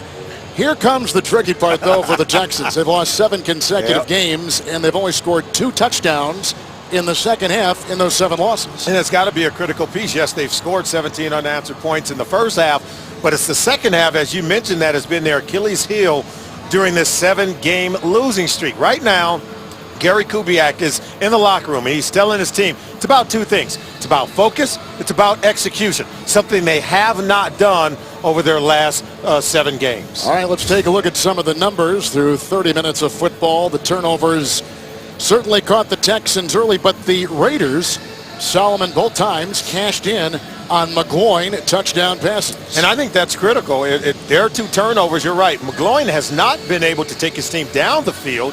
In fact, they've gone 3 consecutive possessions with 3 and outs. He did get the 14 points off those 2 turnovers, but if you force McGloin to go the length of the field, one might be encouraged if you're Houston that the rookie quarterback has not been able to do that. And I think you've got to force him to do that in the second half. All right, so the opening flip of the coin was won by the Raiders. They deferred, so they're going to receive here to begin the second half with the always quick Taiwan Jones taking it out. And he'll bust his way up the middle before Tuggle, along with a couple others, get a hand on him, and flags are down, and so is Taiwan Jones. Let's see who is. Thought it was Jones there for a second, but a player is down for the Raiders. Usama Young, perhaps. During the return, holding, number 81 return team. Half the distance to the goal, first down. It is Usama Young. And Rivera was called on the penalty. So the Raiders will not have great field position to start the second half. You see there's 81 right there. Actually, there's Young there, number 26. Yeah, he gets caught traffic down at his lower leg. A good sign to see Young, who's played for the New Orleans Saints in his career, along with the time in Cleveland. So the Raiders, led by Matt McGloin, came in as really just an extra arm in training camp, the 4th quarterback. He beat out their 4th-round pick out of Arkansas, who is first-team All-SEC, who's his backup today, Tyler Wilson. Shaq Jennings on 1st and 10, picking and poking his way. Sharpton is right there with the stop. Gain of 3 to the 11. Oh, he told you the Oakland Raiders on their first half possessions. Look on, they've only had to go, 6 plays, 16 yards, 1 play, another 16 yards, just get their 2 touchdowns. And then look at all the punting thereafter. So I think if you're Houston, you say, hey, don't turn it over. Don't give them great field position, and we'll get some stops, and we'll keep Dennis Allen's offense out of the end zone. Nicks at the left guard from the pistol, McGloin. He's got Rod Streeter on the move, then upended by Jonathan Joseph. It's a catch and run of 13, first down to the 24. McGloin got this offense off to a good start. They have stalled at the end part of the first half in the second quarter, but he's done a really good job getting the ball out of his hands. They haven't taken many shots down the football field. They have not been able to run it, haven't been able to get Rashad Jennings going in the run game. Here he goes, Jennings with the Brizell block and a tackle made by Tarpinian. It's a gain of 5 by Rashad Jennings, who was in back of Maurice Jones-Drew for a while down with the Jaguars. And what did Jennings tell us when we talked to him last night? He said, I got to just try to get the ugly 4 yards is what he called it. And that is his ability to just press the hole, take what the defense is going to give him. And you saw him right there. He's a very strong and powerful runner, capable of breaking tackles. That's why he wants to win for the first 4 yards of the carry. It's 2nd and 5. They go around the other way, and this is Jacoby Ford. Trying to find some running room. Swearinger, KO there, gain of 4. Spot at the 33. Oh, he's coming around on the reverse, and watch 59. Whitney Merciless ought to have that play stopped right there. Tackle for a loss. But, you know, Ford is very elusive, makes him miss even though he's in his backfield. And he comes close to getting the first down. But defensively, if you're Wade Phillips, you say, hey, Merciless, you've got to make that play when we put you in position to get a tackle for a loss. Ford, you may recall, missed all of last season with a knee injury. Mike 51. And a foot injury. 3rd and 1. Snap it. Set. Cut. McGloin and knocked away by Topinian. Early this season on that Carolina practice squad, a former high school quarterback and defensive back in Iowa where he played for the Hawkeyes. They got a punt. Now watch Tarpinian. I don't even know that he saw, look, I don't know that he saw the ball. It hit him, that's for sure. He got it to the passing lane. Look, he's coming out to cover. Oh, no, you get a hand up. I'll give him credit. He knew what he was doing. He was on his way to cover Jennings coming out of the backfield and looked up, saw that ball on him, got a hand up, was able to pull it down. And like we mentioned earlier, taking the place of the injured Joe Mays, here comes Marquette King. Kondo, a 2-time Pro Bowler with the long snap. Keyshawn Martin, who's returned a punt for 85 yards and a touchdown today, back at his 9. And brought down nicely on the play by defensive back Tywan Jones. 9-yard return. 58-yard Marquette King punt. Here comes Keenum up by 3. We're back in Houston, and tonight on 60 Minutes, the wealthiest Americans are giving away their fortunes. Who will be helped? Here from billionaires, including Bill Gates and Warren Buffett. That's tonight on 60 Minutes only. CBS. 5 plays punt by the Raiders. First, second half possession here for the Texans. 1st and 10. It's Tate. Moore has got him. This is a rising player. Keep your eye on C.O. Moore. He's out of UConn. He's a rookie. Throws him for a loss of a yard back to the 17. And these Houston Texans have to be able to generate some kind of offense here in the second half. You can see during this 7-game losing streak what they've done in the second half of ball games where they've been outscored by 81 points. And last week against Arizona, they struggled big time. Only 41 yards total offense in the second half of that ball game last week. Gary Kubiak knows that something's got to change in the second half if they're going to snap this 7-game losing streak. Kubiak up there under doctor's orders. They say he can come back, but he's got to stay upstairs. 2nd down and 12. Newton is playing the right tackle on this possession. Keenum standing tall. Finds Andre Johnson. Tackle made by Mike Jenkins. It is a gain of 7. And now he has gone to number 18, passing Charlie Joyner. All-time receiving yards in NFL history. Well, if you want the offense to be productive, this is a good place to start. Get the ball over to Andre Johnson. Might be difficult to run the ball, as you said, at least for explosive plays, but run it well enough to keep them on schedule, creating now a 3rd and 4th play. This is a 3rd and 4 for Case Keenum. Out of the reach of DeVere Posey with the coverage on the play by Tracy Porter. There is no yellow on the field. These Raiders are pretty good at pushing 3 and outs. They're one of the best in the NFL defensively doing that. Yeah, and it starts with pressure in the face of the quarterback. Good coverage on the back end by Porter. We'll give him credit. But watch this here. Look at Burnett. I mean, he comes right underneath Ben Tate. Look, that's what causes the bad throw. And then, of course, good coverage on the back end. We always say pressure leads to picks, and secondary trying to take advantage of it. Ford is back. Leckler to punt it. 4th 3 and out by the Texans. This is Ford faking the end around. Walking the tightrope, and Jacoby Ford with a nice move. 15-yard return. Timeout. Raiders coming in 3-6. Texans 2-7. Raiders, it's been a long time since they've enjoyed a November win.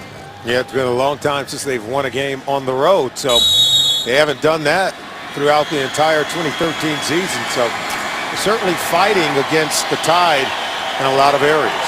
Watson is the right tackle for Pashas for now. Reese on the move, 1st and 10. McGloin looking deep. Oh, and he's got Streeter. A flag is down. The tackle by Harris.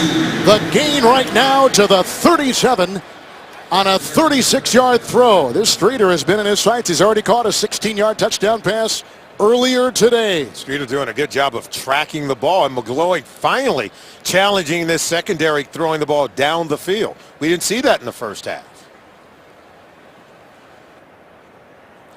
Rod Streeter from Temple. Illegal contact. Defense, number 26. Penalties decline. Result of the play, the 1st down. That's the longest offensive play that we have had. 36-yard pass to Streeter. Yeah, and look at him. The double move against Harris. Harris grabs him, and if he doesn't, it's probably going to be a touchdown. Of course, there's a penalty on the play, but Streeter comes down with it anyway. Reese, Olawale in the pistol. Marcel Reese. Oh, nice block by Bastard. It opens up a little bit of room. Jared Crick out of Nebraska is there in a gain of 1 down to the 36. Kevin, you mentioned it earlier. The Oakland Raiders 0 for 6 in the month of November, dating all the way back to November 27, 2011, when they last won a game in November against the Chicago Bears. And you can see the point differential in the month of November. And there's, of course, their owner. I'm sure he's wanting to get one here today and put an end to this November nonsense. Holmes is in, 2nd down 9, and that's exactly where the quarterback McGloin is going. They're working on Brandon Harris. Earlier in the day, Andre Holmes caught one for 33. They're working on Harris, as you mentioned. They found someone that maybe they can take a shot at. McGloin, though, you love the way he's throwing the ball. He's got the arm strength to drive the ball down the field. This one's just a hair away, as Holmes was at a step on Harris. Tiny Hillsdale College. You know what famous kicker went to Hillsdale College? A little school in Michigan. I'm sure you're going to tell me. Chester Markle. There's my best Lindsey Nelson. There you go. Chester Markle. Long-time kicker for Green Bay. 3rd and 9 on the 36. And they blow that baby dead in mid-motion. False start, it appeared. False start. Oh, and now another official coming over here, and they may change the call. This will be huge. Prior to the snap, prior to the foul, timeout. Wow. Oakland. Wow. Because this is enough to put them back in field goal range, wouldn't you say? If you're Dennis Allen, you slip that one in, and now it voids the penalty on Menelik Watson, who did move prior to the snap of the ball. Especially when you got a cannon like Janikowski over on that sideline, and that's what Dennis Allen has. We talked about his rib injury, which has got to affect the way he turns through. Watch the top of the screen here. There he is, right there, running into the screen with the timeout. We caught it. Our good camera folks here at CBS with many, many years of NFL experience. Well, the 2 leading rushers for this number 7 rushing attack of the Raiders are out. The quarterback, Terrell Pryor, is out, sprained right knee. Darren McFadden is out with an injury, so they've had to rely on Rashad Jennings. Here's a 3rd and 9. McGloin stepping up nicely. Oh, he's got him in mid-stride. That is Reese. Brought down by Shiloh Kale, holding on for dear life. A 20-yard strike to the 16 of the Texans. And on 3rd and 9, Oakland gets a 1st down. Marcel Reese, look, he's going to come out right here, come over the middle. 21, Bryce McCain. Got to be able to make the play. He loses the battle against Marcel Reese, who makes a nice catch. And can't say enough about McGloin, the ability to hang in the pocket. He climbed the pocket well and found his open receiver over the middle of the field with a very accurate pass. He's now 2 for 3 on the drive. Jennings on 1st and 10. One at him, and then holds on for dear life. And there's a flag thrown. There is no gain on the play. JJC's battling a bad elbow and wears that brace virtually all the time, and appears to be a little shaken up on the play. So they bring in Crick. Ron Winter. Holding. Offense number 65. 10-yard penalty. Repeat first down. Mike Brizell, Pro Football Focus had him as one of the top-rated right guards in the NFL, but he's been called for his second penalty this afternoon. Yeah, he has. He's a good player. Tends to get overly aggressive sometimes. You know, in your offensive line, you want them aggressive, but you also want them to be smart. Denarius Moore at the bottom of his screen against Joseph, first and 20. Check, hold! Hold, 52, hold! Set! The block by Brizell. Downfield touchdown! What a throw! Michael Rivera! 26-yard strike by McGloin, who has just thrown in his first NFL start his third touchdown pass today. Whenever this Houston Texans secondary show man-to-man coverage, McGloin is just carving them up. There's nothing to read. All you do is just, look, pick your man. If he's going to be covered by a linebacker Sharpton over the middle of the field, you go to your tight end who was able to get depth, and the field was wide open at the third level. The rookie Rivera with his second touchdown reception this season. Here comes Janikowski. That stopped 17 unanswered by Houston. And now it's 21-17. Undrafted McGloin throwing 3 touchdowns today. The tight end Rivera pulling it in and putting the Raiders back on top in Texas. Boyne on the left with his third touchdown pass to his third different receiver. Rivera moments ago, first team All-SEC at Tennessee, 6th round pick. The ensuing kickoff by Janikowski. And out of bounds, touchback to the 20 through the eyesight of Martin. Let's take another look at the touchdown, because here is the rookie DJ Swearinger, but they're going to go 2 vertical with Rivera over the middle, then an outside deep receiver. Now he's stuck between a rock and a hard place. He's in half-field coverage, but the dangerous threat is the inside receiver, and that's where McGloin goes to. No help over the top for the linebacker Sharpton, and DJ Swearinger gets caught flat-footed and can't help out over the top. They had a 36-yard pass to Streeter, a 20-yard pass to Reese, and McGloin throws a touchdown pass at 26. Tate on 1st and 10, wrapped up by rookie Stacy McGee's second tackle today. Also helped by Vance Walker. It's a gain of a yard on the play. Oh, he's up to the 21. Yeah, sorry, Kevin. This is where those Houston Texans have to be more explosive on offense. We told you they've been outscored in the second half of ball games, and you can see now 8 games into this run where they've been outscored big time, 114-26 in the second half.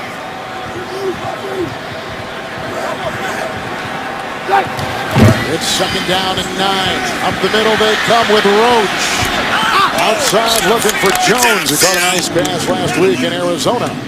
That is incomplete coverage on the play by rookie C.O. Moore. It's 3rd down and 9. Well, Dennis Allen is doing a really good job. He and the defense coordinator Jason Tarver are designing blitz schemes to get into the backfield of the Houston Texans. There's all kind of leakage, as we said, into the face of the quarterback Case Keenum, and had it not been for his athleticism and ability to extend the play, he would have multiple sacks so far in this game, and I think even more disastrous plays.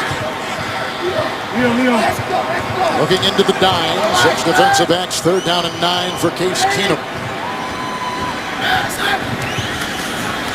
Tate with the blitz clicker, and here they go, and the ball's loose and picked up by Garrett Graham with the flag thrown, and the tackle eventually made by Jason Hunter, 2nd sack. Relentless pass rush for the Raiders.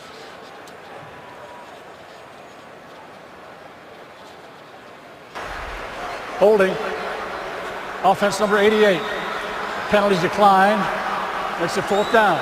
Second consecutive 3 and out for the Texans. Garrett Graham's going to be holding. Take a look at it.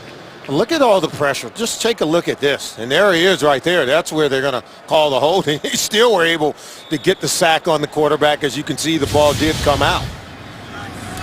Leckler will boot this one. And D-back is 4. Nice little stutter step right there. Tuggle got a shot at him. Tarpinian brings him down. 55-yard punt. Around the NFL, they're saying McWho. The Raiders say McGloin. The NFL on CBS is sponsored by the new Intel-powered 2-in-1s. Intel, look inside. And by Walmart. Walmart's got the season's hottest gifts at everyday low prices. Come in and see for yourself. NFL debut for rookie free agent Matt McGloin. We talked to the coach, Dennis Allen, last night. He said nothing is settled at quarterback. He said the evaluation process is still full steam ahead on Pryor. And this kid right here, who on 1st and 10 gives off to Rashad Jennings. It is a gain of 2, hit by Sharpton. And the gain was to the 43-yard line. Ron Winter. Offside. Defense number 93 lined up in the neutral zone. 5-yard penalty. Repeat first down. That's Crick who's taken the place of Watt, who had to leave the game. But here's the continuation of that quarterback story for the Raiders. Yeah, you can see in 8 games for Terrell Pryor, 5 touchdown passes. And just today in 1 game, McGloin already 3 touchdown passes in this game. You go back over the last 4 weeks, Terrell Pryor only 1 touchdown pass during that time span. So already this kid is showing that he can throw the football. With the penalty, 1st and 5. Good block by Reese. The stiff arm into Tarpinian. And this is the bulldozing Rashad Jennings. He rolls for 10. He's down to the Texan 44. First down. Yeah, Kevin, this is exactly what we've seen from the Houston Texans in recent weeks. It continues.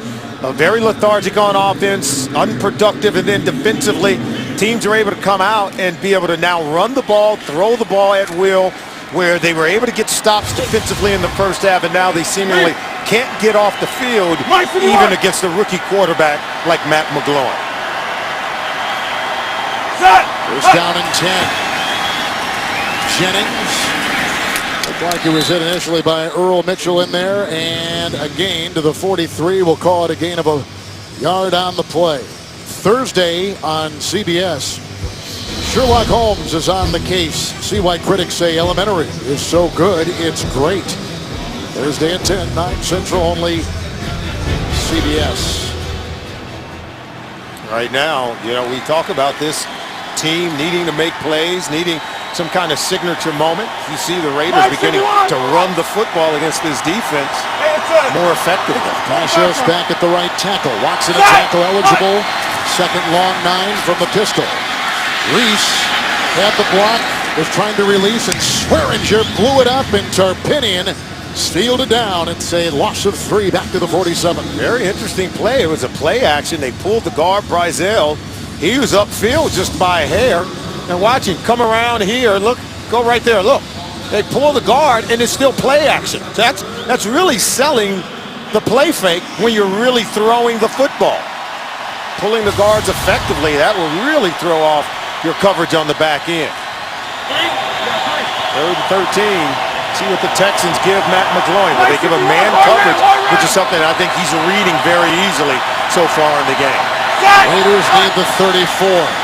3rd and 13. Good block by Barnes. Outside caught. Swearinger makes the grab on Michael Rivera. Shy of the first down. Pickup of 10.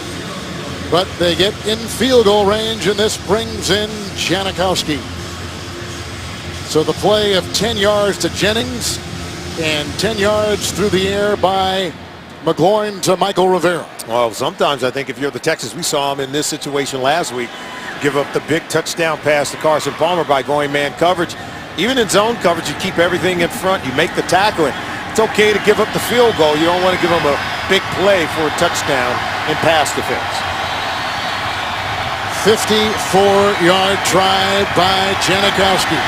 All-time leading Raiders score. No, and it's the upright at the distance, but it clanks off the left upright, and the Raiders get nothing. So the Texans hold. They'll take it over. A missed 54-yarder in Houston, and a close one, Raiders and Texans. Well, the second half, obviously, with those words right there, tell you just how bad it's been. 2 touchdowns, 40 second half possessions over the last 8 games. In the second half today, 6 plays, 1 yard, 2 3 and outs. After the missed 54-yard field goal by Janikowski, first and 10, a wobbler, which goes to the hands of Charles Woodson after it went through the hands of Garrett Graham. Incomplete. Wow. Boy, they dodged one there. Charles Woodson, the future Hall of Famer, normally don't drop these. You intercept all tips and overthrows off the hand of Graham. Look at that. Gifted for Charles Woodson. He's had 56 career interceptions. A lot of them returned for touchdowns, 11 of them. After his 7-year career in Green Bay, he's back as a Raider. Second down and 10. It's DeVere Posey on the move. Dennis Johnson is the running back. Up the middle they come. That's incomplete. Moore was flashing up the middle as they got right in the grill of the quarterback. Yeah, they're not going to allow Keenum to sit back there all day and hold the ball, are they? And they have delayed blitzes. They have initial blitzes. He's getting some of everything. And, you know, he started 3 games, and we talked about how he's acquitted himself very well. But there's now also a book out there on him, Kevin, where defense is saying, okay, here's what he likes to do. He likes to roll out to his right. That time the pressure came from his right, forcing him to roll out to his left, where I think he's less effective. 6 DBs, third down and 10. Andre Johnson brought down by Usama Young. Good to see him back in there. Last time we saw him, he was shaken up, close to a first down. They got the ball at the 47, gain of 9. It is a gain of 9, but yet another 3 and out. Even after good field position, they're not able to get it. They're not going to go for it here on 4th down. Don't know that you have to, given what the score is at this moment in the ball game. But boy, you would have liked to see the offense. We talk about them not producing in the second half. That was a moment to really get something done. So 3 second half possessions. 3 consecutive 3 and outs for the Texans. Leckler, Jacoby Ford. That's a bounce at the 7 and ricochets into the end zone. He's only had 4 touchbacks all season, as Shane Leckler has had a lot of punting activity today. It's a 47-yard punt for the veteran Leckler. Saturday on the Home Depot SEC on CBS. Johnny Manziel and Texas A&M visit Zach Mettenberger and the LSU Tigers. It all begins with college football today. That's next Saturday. Another good one in the SEC yesterday with Georgia and Auburn. What a thrilling finish there. Well, the Raiders just had it last time with a missed 54-yard field goal by Janikowski. In the second half, they did a 26-yard touchdown pass to Rivera from McGloin. Wildcat with Jennings. The fake to Holmes. And here he goes. Look at him running off to the races. Swearinger is chasing. Joseph is chasing. Galloping, and down the stretch he goes. That is a Raider touchdown. 80-yard run out of the Wildcat. Rashad Jennings. Wow. Jennings out of the Wildcat. He talked about the ugly 4 yards. This is a backbreaker for Gary Kubiak and company, whose offense has been stalemated in the second half. Watch him rip right through this, right to number 36. This is mano-a-mano with DJ Swearinger. Lower the shoulder, one man wins, one man loses. Jennings clearly wins the battle at the point of attack, creating yards after contact with Swearinger en route to an 80-yard run for a touchdown. It's a career-long run. Longest played from scrimmage allowed by the Texans this season. Janikowski tacks on one more. The Raider lead 11. 2:26 to play in the third. And Oakland, after trailing 17-14, has now come back with a vengeance. And that time, the replacement for McFadden running. Yeah, he said he learned this from Maurice Jones-Drew, who was his roommate. He lived with MJD when he was playing down in Jacksonville. And he talked about getting the ugly 4 yards. He says, after I get the ugly 4, then I can look to hit the home run. And clearly, he knew he was going to be met by DJ Swearinger. We talk about low man winning with pad level, Kevin. He clearly at great pad level was able to rip through that intended tackler. DJ Swearinger was a good physical football player. He even talked to us on Friday and said that's the part of his game that he prides himself in the most, and wasn't able to haul in Rashad Jennings there and give up a long run for a touchdown. So the Raiders with 14 unanswered. Jennings out of the Wildcat. Swearinger, the rookie. And he's a good-looking one, a second-round pick out of South Carolina who had his first career interception last week in Arizona. Could not wrap him up. Yeah, and give credit to Greg Olsen, the offensive coordinator for the Oakland Raiders. Without a Terrell Pryor, don't have full use of that read option, without Darren McFadden, finding another way to manufacturing rush yards for this football team using the Wildcat, really phenomenal. Janikowski boots this out of the end zone over the head of Keyshawn Martin. Out to the 20, it'll be 1st and 10. Get inside the mind of a quarterback. Here comes Matt Schaub. We'll try to get inside his mind here because unexpectedly he comes back in and you can hear the chorus of boos cascading from above. Yeah, I mean, clearly if you're Case Keenum, you're saying, what did I do wrong? I made some nice throws. We've seen some guys drop it. The run game is totally ineffective. At least Keenum can extend plays. But with the way the pass rush has been relentless, I'm not so sure what Matt Schaub could do. He's a less mobile quarterback than is Case Keenum. He just called the Texans. There is no injury to Keenum. 1st down and 10. Schaub wide and incomplete. The big paw of Lamar Houston was right there. The pass intended for Andre Johnson. 2nd down and 10. Very difficult spot for Matt Schaub to come into this game. We told you that the offensive line has been very porous. There's been a lot of pressure pouring in on Keenum. In fact, one of Keenum's touchdowns to Garrett Graham earlier in the game was because of his mobility when the protection didn't hold up. As Case Keenum looks on, I guess this team's just looking for some kind of spark, Kevin. Matt Schaub hasn't played in 3 weeks. Hasn't started since St. Louis week 6. 2nd down and 10. Down the middle he goes, and he's got Andre Johnson. In the middle of all kinds of defenders, he picks up 23. He's up to the 43-yard line for a 1st down. How about this? He reading the defense, anticipated this throw very well over the middle of the field to Andre Johnson, and threw it very accurately as well. That's the first down of this half. Here's a 1st down throw, trying to go underneath, and looking for Johnson with the hit that time by Phillip Adams. On a gain of 5, perhaps getting him in because Keenum may not be as versed, certainly, in a no-huddle offense. And remember, Schaub is a rhythm passer. You know, Keenum could make plays off schedule. Schaub, not nearly as much. This is Ben Tate, who got wrapped up that time by Kevin Burnett. And it's a gain of 3, and he moves it into Raider territory. You know, we talk about quarterbacks being rhythm throwers, timing throwers, hit that back drop and then ball out of the hand. So one of the reasons why Schaub had went 4 consecutive games at throwing a pick 6. The 5th consecutive game, the interception thrown for a touchdown was by T.J. Yates. But, you know, when Keenum came in, they were able to minimize that because he didn't have to throw it on rhythm. He could extend plays. So we'll see how this plays out with Schaub. Raiders have 5 defensive backs. 3rd down and 2. Schaub wide. Too high, uncatchable for Andre Johnson. With the coverage on the play by Adams, and they're going to stay out there and go for it on 4th and 2. See, that's an example of what I'm talking about. He had to throw it on rhythm because Nick Roach, the linebacker, was coming in to get him.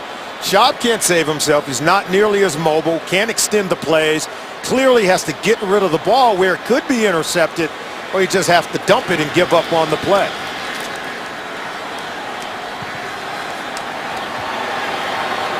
Fourth and 2.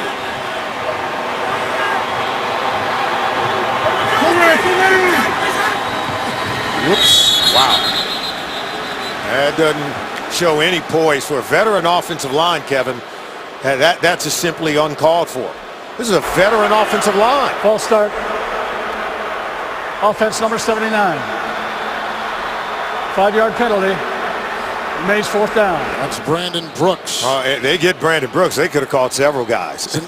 now they got a punt. Yeah, they have to punt. You're Gary Kubiak. You have to be frustrated. It was more than just Brooks, and we're going to highlight him, but there were several guys who moved up front on that offensive line. Here's Shane Leckler to punt once again. All punts in the 2nd half for the Houston Texans. Jacoby Ford, 4 years out of Clemson, will let it bounce, and it kicks. Did not get that spin he was looking for. Here late in the 3rd, 54-yard punt to the 20-yard line on the touchback. They get inside the mind of a quarterback. Join Phil Simms, Rich Gannon, and Steve Berline on NFL Monday QB. It's tomorrow at 6:30 Eastern on CBS Sports Network, the 24-hour home of CBS Sports. We told you how ineffective this football team has been over the last 8 games in the second half. It's now 41 possessions where they only have 2 touchdowns in the second half of the ball game over the last 8 contests.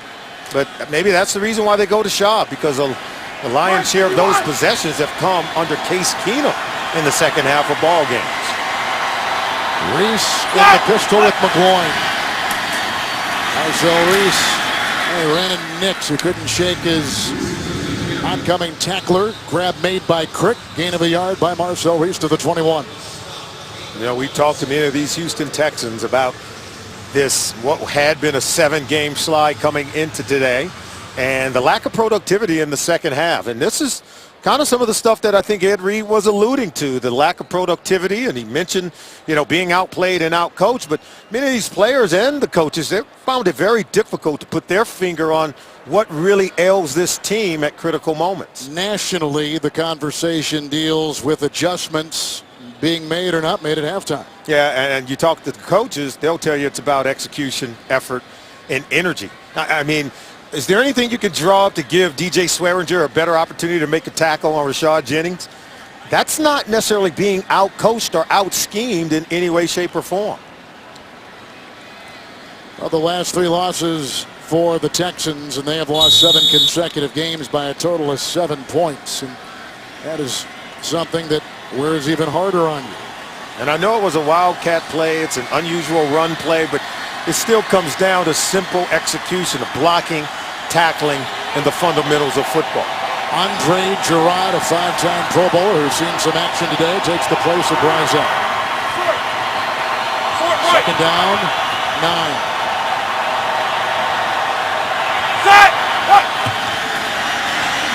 Reese too high. The snap was not grabbed. It didn't look like it was a bad snap, but for whatever reason, it was not handled cleanly by McGloin, who was a terrific point guard in high school in Pennsylvania. You see this coming from Wisniewski. Look at that. It makes it tough on the quarterback. Low, yeah. Well, it does affect the throw of the quarterback because it affects your footwork as you have to adjust to a ball that's not delivered appropriately. 3rd and 9 should be the final play of the 3rd quarter. McGloin has thrown 3 touchdown passes today. And Jennings at his side with an 80-yard touchdown run over the Wildcat last time. 3rd and 9.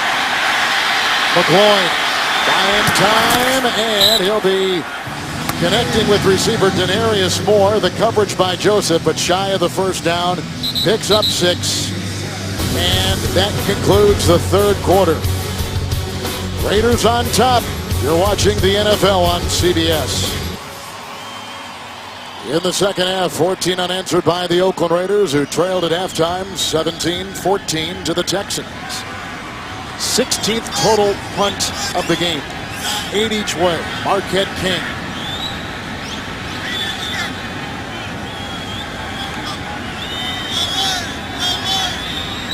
McGloin with touchdown passes of 5, 16, and 26 yards. Keyshawn Martin from the 24. He's at an 85-yard punt return touchdown today, where they seal the edge.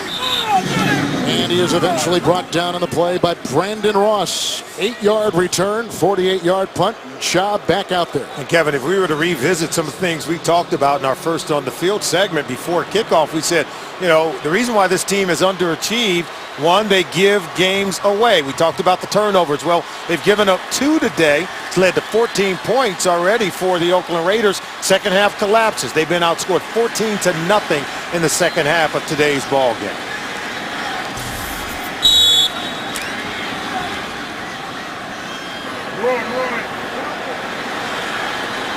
It's 1st and 10 from the 31. Rush from Walker, rush from Sims, down the middle it goes. Garrett Graham breaks the tackle there at Burnett. Finally brought down in the secondary by Phillip Adams. Catch and run at 23 yards, and They'll put him at the 47-yard line. Good throw by Schaub, and you could see pocket collapsing, trash at his feet.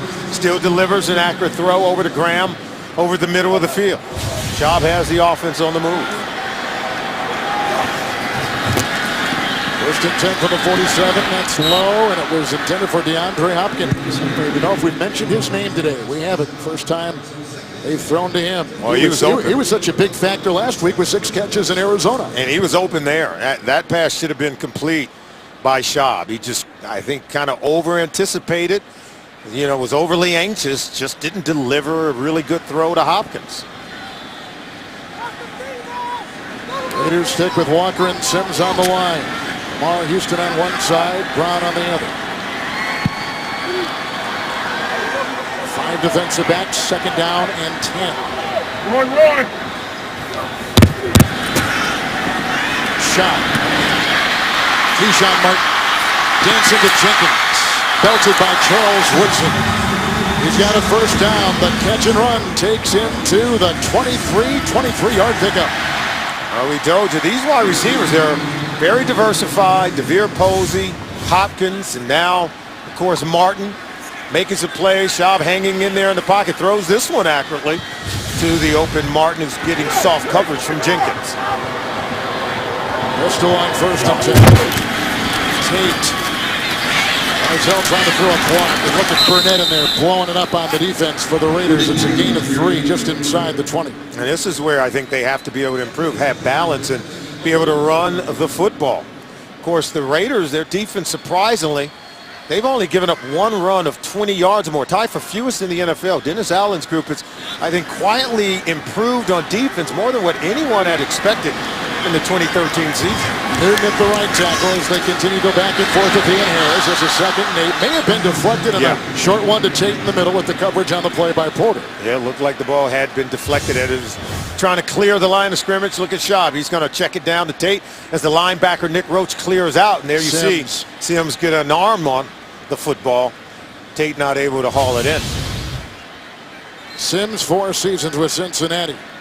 Just love the way this Raiders defense, they sort of speed up the processing for the quarterback, don't they? They just force you to feel uncomfortable standing in that pocket. One down lineman here, that's Walker. It's a 3rd and 6 for Matt Schaub. They jumped, they moved, Kevin. They sure did, false start. Yeah, they only put up 1 guy with his hand down on the line of scrimmage. False start. Offense number 79. There's Brooks 5-yard again. penalty. Remains 3rd down. And yeah, when they only show 1 guy with his hand down on the line of scrimmage, what it does, it screws up the count for the offensive linemen in their protection scheme. So they're not sure who to block, and I think they're becoming overly anxious before the snap of the football. 5th second half possession for the Texans. They've had 3 and out the previous 4. 3rd down and 11. They need the 13. They've missed their last 5 third downs, and that is incomplete, but it's going to be a flag on Jenkins on a pass intended for Andre Johnson. Wow, that's going to be a tough one. I thought the defensive back was right at position. Pass interference. Defense number 21. Ball replaced with a spotted foul and a 1st down. It's unfortunate for Jenkins because watch, he's going to, see right, he's in good position. He's underneath the receiver. The ball hits him in the back. Look at that. He almost played it too good, and just because he collides with the receiver as the ball was coming in, and give Johnson credit for initiating some of that contact, I think by the letter of the rule, it's still a legal penalty in what they call pass interference. He's got to be making a play on the football. In this 2-score game, 1st and goal at the 10. Tate. Whipped down after a gain of 2. Looked like Lamar Houston was in there making the stop down to the 8. A look at Dennis Allen looking for his first road win this season with the Raiders. A look at the red zone issues during the 7-game losing streak for the Texans. And in those first 2 games, which they actually won, they were 100%, 7 for 7 down inside the red zone in terms of their touchdown percentage, and it's been really woeful over their last 8 games. Schaub on 2nd and goal at the 8. And knocked Knocked away beautifully inside by Ross. On a pass intended, it appeared, for Johnson. I got to tell you, Ross makes a beautiful play because this is a really good throw. And well timed by the offense, and Schaub delivers a strike. He threads the defense. Look at the timing on that as he breaks over the middle of the field. And Ross gets a right hand in there, playing it perfectly. He's not there. Texans have themselves a touchdown. That was well played. He starts at the strong safety. 3rd and goal at the 8. Wobbler by Schaub. Looking for money. Coverage across the way by Phillip Adams. Schaub is hot because he had 2 receivers in the same area. Someone was in the wrong position. Not sure if it was Martin or DeVere Posey, but Posey was over there like he wanted to go for the ball. And you can see Gary Kubiak saying, hey, we just weren't in the right place at the right time. And I think it affected the throw of Matt Schaub because he found himself with 2 receivers in the same area. Well, you can see Bullock made a 51-yarder a bit earlier. That was right before halftime. Here is a 26-yard try. It is a 2-score game and now a 1-score contest. 26-yard field goal. 12:13 to play. First points of the second half by the Texans. The Texans had it first to go at the 10, but they settled for a field goal. Well, at least they were able to get some points on the board. They've still been outscored here in the second half. 14-3 now, but seem to have at least some momentum since inserting Matt Schaub in the game for Case Keenum. Bullock will kick it off for the Texans. Tywan Jones is back for the Raiders. He's going to leave it in the end zone. Back to the 20 for Oakland. Coming up on the Subway postgame show, join JB, Dan, Shannon Boomer, Coach Bill Collins. We'll have news, scores, highlights, and all the info you need on a busy weekend of NFL football coming up on the Subway postgame show from our CBS studios in New York. Well, Matt McGloin with 3 touchdown passes today. They've got an 80-yard touchdown run by Rashad Jennings out of the Wildcat, and the Janikowski missed field goal of 54 yards. Would have made it even more. Right now it's a 1-score game. They lead by 8. Schaub is looking at the Polaroids on the sideline with quarterback coach Carl Durrell. First and 10. McGloin from the pistol. Good time on the screws. Dropped by Denarius Moore. Good coverage by Jonathan Joseph. How about McGloin's day throwing the ball? Oh, he's come out. He acquitted himself really well in his first NFL start. Got off to a good start with the touchdown pass to Denarius Moore. Then came back with another to Rod Streeter. And then up to Rivera, the big tight end over the middle of the field. This kid's playing like a seasoned veteran, taking advantage of man-to-man coverage by the Houston Texans and making plays from the pocket, probably giving them the best play throwing the football at quarterback that they've had all season. And Salmon only 1 sack this game and 29 total dropbacks. Because he's getting the ball out quickly and accurately. It's 2nd and 10. Jennings stood up, hit by Earl Mitchell out of Arizona. It's a gain of 2 to the 22. I want to go back to Matt McGloin. We said that he was entered training camp. He was the 4th quarterback on the depth chart. Remember, they took a quarterback, Tyler Wilson, in the 4th round out of Arkansas. He beat out everyone in the preseason, Kevin. Matt Flynn's no longer on the roster, who they signed and picked up in the offseason. Outplayed him. You can tell why. He's got tremendous confidence and ability standing in the pocket and making plays. Menelik Watson, who is a rookie 2nd-round pick out of Florida State, hobbling off the field. There he is, bottom of your screen. Watch his legs. Usually someone rolled up on that. J.J. Watt rolling up on the back of his legs on that play. Bryzell was hurt earlier, the right guard. He's still out, and Gerard taking his place. Pashos comes back in. Bryzell's got a knee injury, we're told. Huge 3rd down play for the Texans defense. Looking into 6 defensive backs. The rookie, 3rd and 8. Going deep. And he's got his guy with the catch made. Was he inbounds?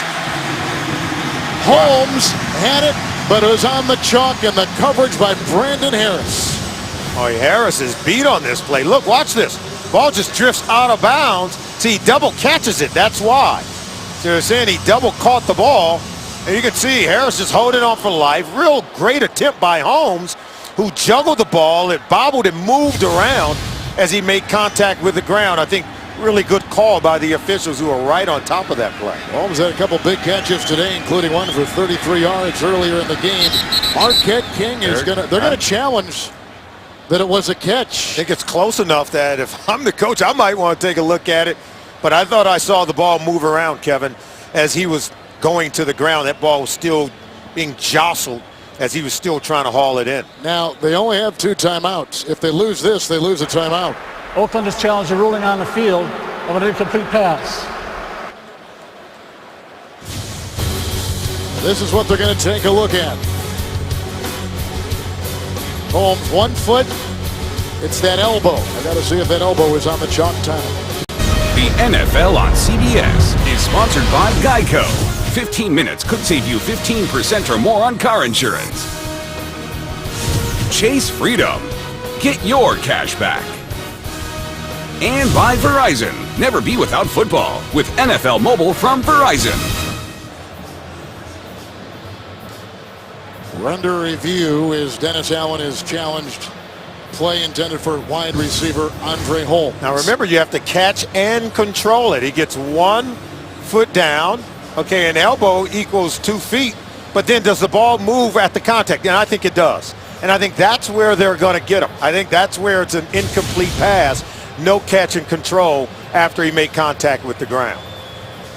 Now you tend to think that he caught it, don't you? Well, I thought on the bobble, after the bobble, and you're right, an elbow equals 2 feet, that maybe he had pinned it against his chest enough to warrant a catch. So watch after the elbow hit the ground. I think that's the key.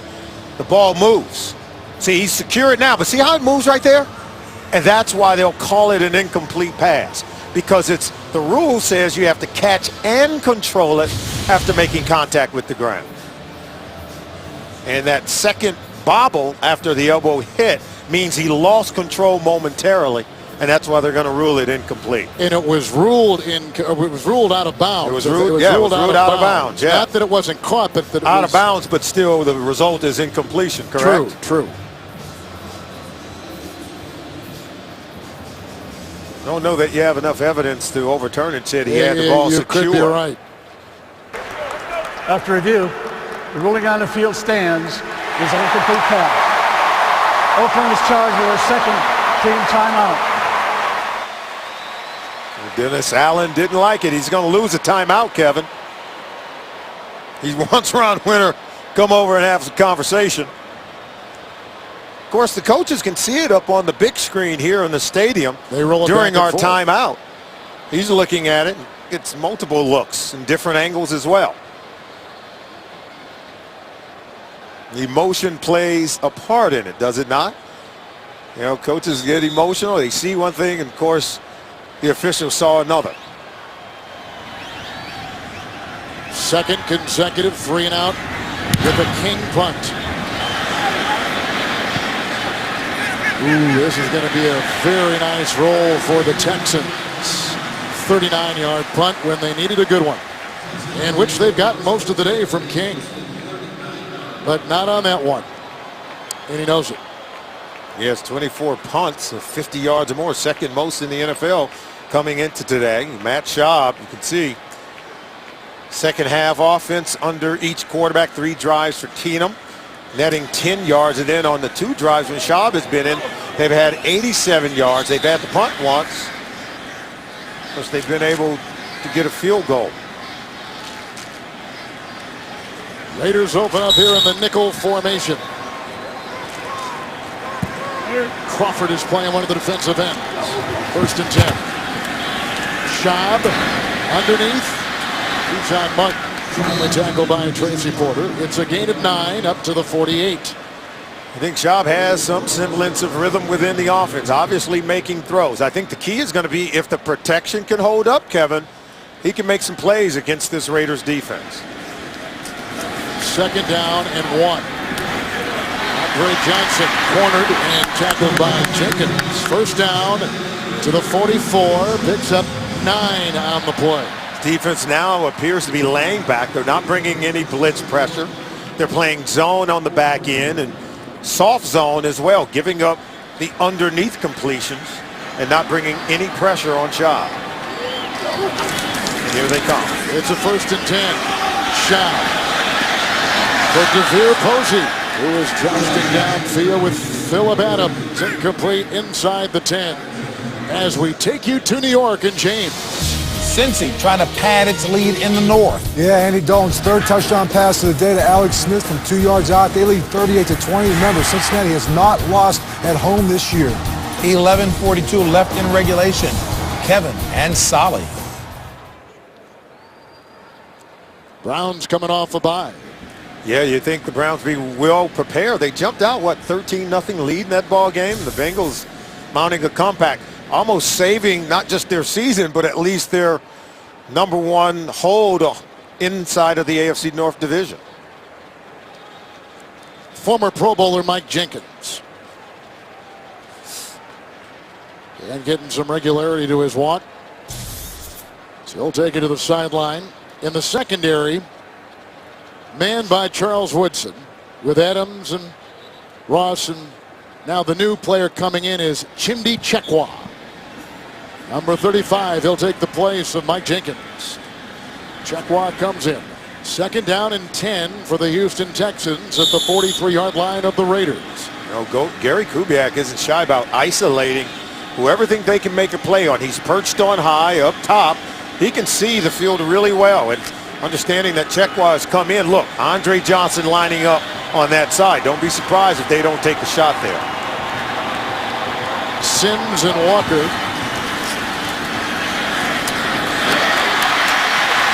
Garrett Graham hit by Chekwa. And picks up 14 yards. They'll put him at the 29-yard line, 1st down. And they have isolated Chekwa. Look, they just run Andre Johnson through his gap, and they were able to get Chekwa clear away from the area where Graham catches that ball. It's enough to pick up a 1st down. Well, Graham with 7 receptions and 136 yards. That's the most by a Texans tight end. Here is a 1st and 10. Throwing it away with a rush coming right up the middle with Nick Roach. I see no yellow. It'll be 2nd down and 10. Interesting. They were blitzing Schaub on that play, Kevin, and they're leaving Chekwa one-on-one outside on Andre Johnson. Ruling on the field is an incomplete pass. See, they're blitzing here, bringing more than they can block. And this is where Schaub's just going to get rid of it. I don't know that anyone in the area who could have been an intended receiver, other than Tate, was kind of swallowed up in the middle of that traffic. You're right. You're right. 2nd down and 10.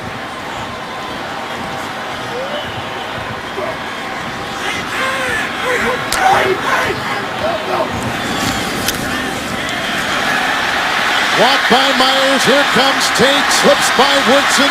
Dances his way inside the 15-yard line. Good enough for a 1st down. Flag was thrown. May wipe out that 16-yard run. Offside. Defense number 90. Lined up in a neutral zone. A penalty decline. Resulting to play for the 1st down. Sims. Wow. They're going to get Sims. Just a really well-designed run play. And they give the ball over to Ben Tate. Right now, Schaub is really calling a good game at the line of scrimmage. With the 1st and 10 at the 14-yard line of the Oakland Raiders.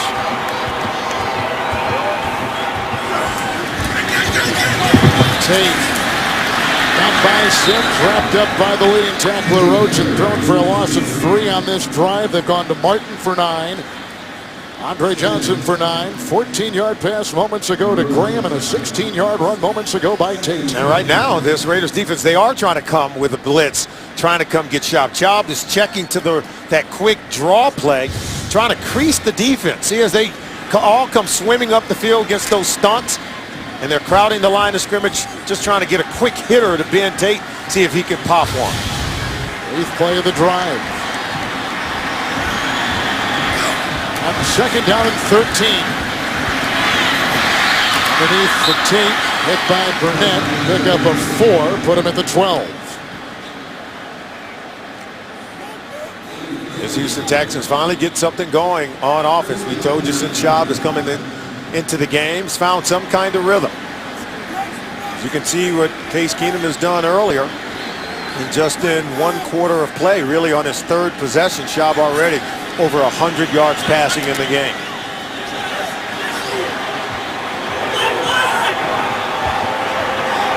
Checkwise still in. 3rd down and 9.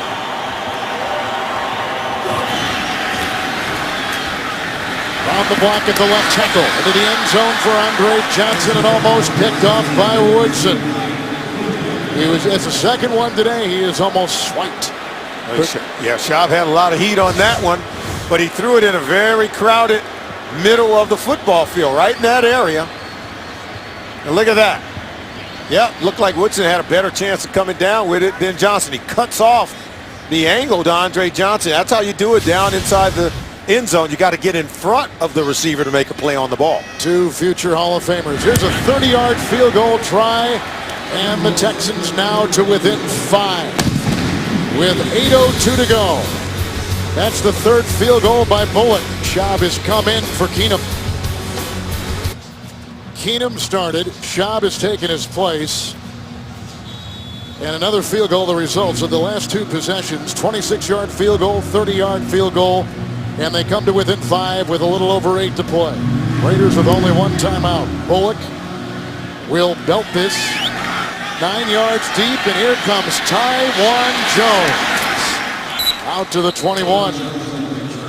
And hit on the play after a 29-yard return by Ricky Sapp, the newest.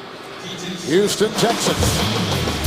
Next Sunday, the NFL on CBS has regional action when Geno Smith and the Jets will take on Joe Flacco and the Ravens. And Phillip Rivers and the Chargers will play Alex Smith and the Chiefs. Some will see Colts and Cardinals. Check local listings beginning with JB, Dan, Shannon, Coach, and Boomer on the NFL Today. All presented by Southwest Airlines. Well, the last 2 possessions for the Oakland Raiders here in the 2nd half. 3 and out. It's the Wildcat. It's Jennings on 1st and 10. Slithers his way, then pounds his way. A gain of 5 into the grasp of Sharpton. Gain of 5 up to the 25. And that's the ugly 4 yards that he talked about, Kevin. You saw how he just sort of continued to press, even though he was in the trash and in a pile. He didn't look to bounce it. He didn't look to try to get outside. He says, I'm going to just move the pile for all we can get. And that's how you create a 2nd and 5 on that play. And you can see what has happened for this offense now that we're in the 4th quarter. Only 7 yards to show. There's McGloin, who has thrown 3 touchdown passes today. 2nd down and 5. Gerada block, hit as he throws, undershoots Jennings. Tarpinian, Sharpton coming up the middle. 3rd and 5. Well, it was a good choice, good decision of where to go with the ball just a little bit sooner. McGloin under pressure. If he can get that ball up in the chest area of Jennings, he's going to run a long way with it. Pass falls short, incomplete. McGloin's gotten his jersey dirty a bit today. Now at 3rd and 5. They need to avoid going 3 and out here. You can ill afford to give the ball back to Matt Schaub with great field position if you have to punt from this area on the field. Ford and Holmes have gone wide. 3rd and 5.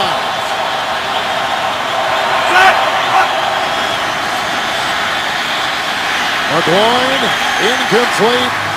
Looking for Rivera. Swearinger. The rookie was with him stride for stride. 3 and out.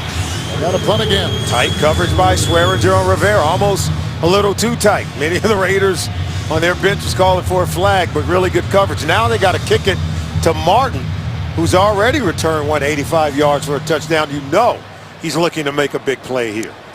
King the last time punted 139. They need something longer and higher from him. He's had a pretty good day.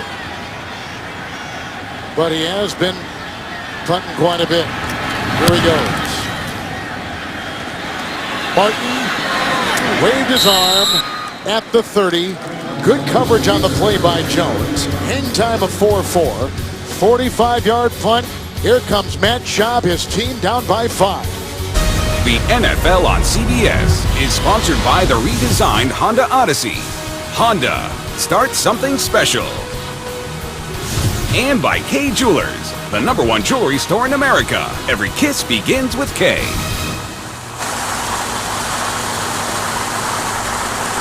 The Texans won their first 2 games. They've lost 7 straight. In those 2 wins, coming back in the 4th quarter from behind to win. And they were much better in the red zone already here in the 4th quarter. 2 red zone possessions, but they had to settle for 2 field goals.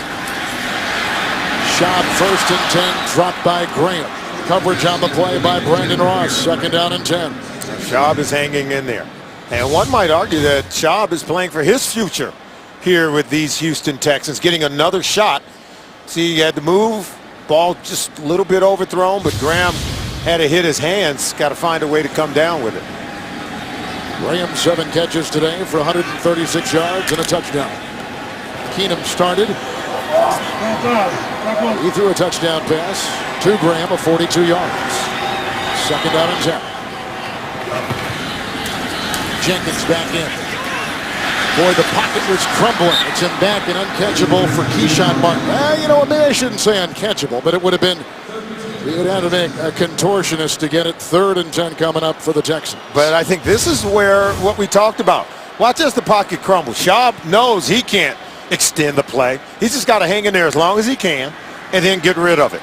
And it wasn't a well-thrown ball. As you said, it wasn't that catchable, maybe as much as you would want, but pocket collapsing, his ability to extend the play is non-existent. 5 defensive backs, 3rd and 10. Pretty important play here for Houston. John slings it downfield, incomplete. Going for Martin. Coverage by Porter.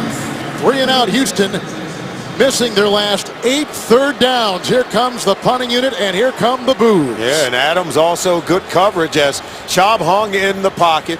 Give him credit for courage because he's hanging in there as long as he possibly can, and he's taking a lick just as he's getting rid of the football. Leckler to punt. And fair caught, 15-yard line by Ford. 4-5 hang, 55-yard punt. And at the 16-yard line, McGloin and the Oakland Raiders will take over. We have seen a real good Oakland Raiders team improve under Dennis Allen and improve under the rookie quarterback Matt McGloin.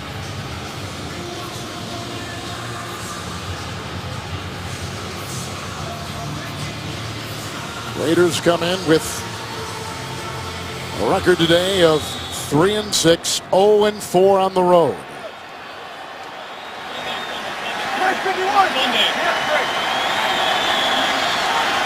It is 1st down and 10 for rookie free agent quarterback Matt McGloin, giving off to Jennings, who earlier in the shotgun ran for a touchdown of 82 yards. And the quarterback is right out of Penn State.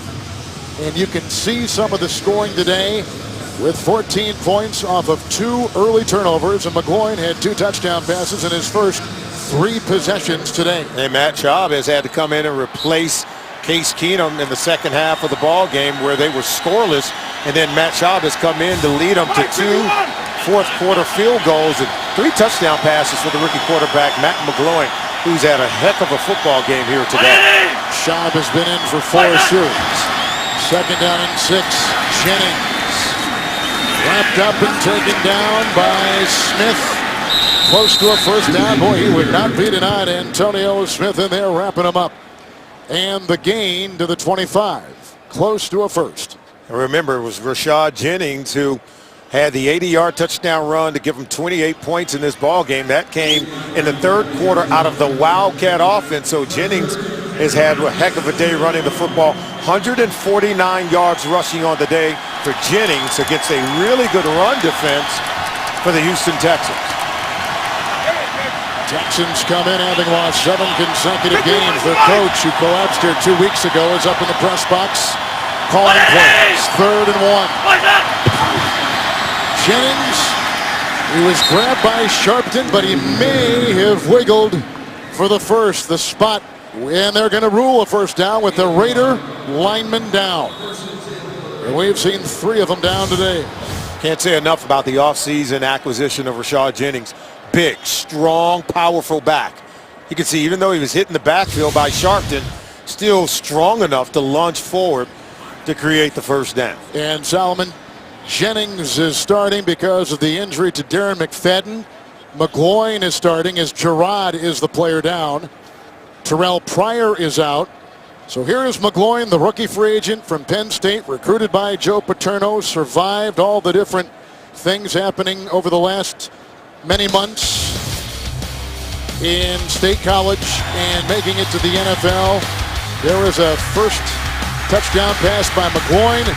There was one by Keenum. This was returned 85 yards by Keyshawn Martin, second-year player out of Michigan State. And then McGloin again, looking deep and finding the rookie tight end Rivera.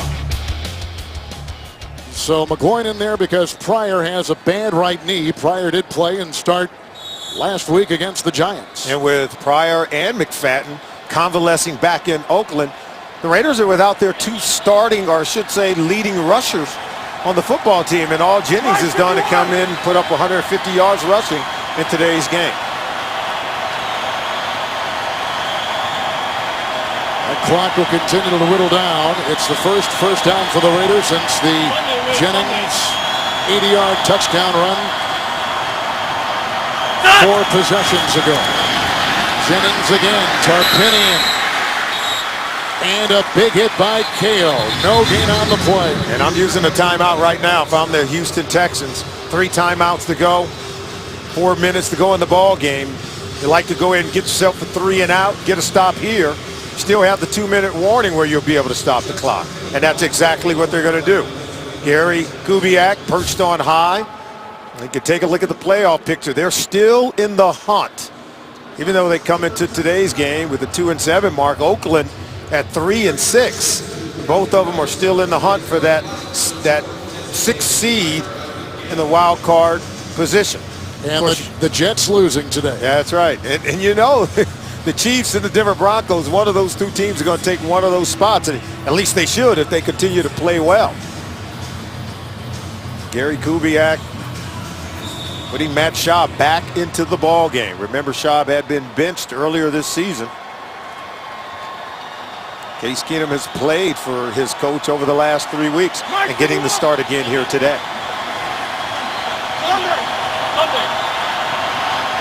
They're going to the 2nd down and 10. Here comes Merciless.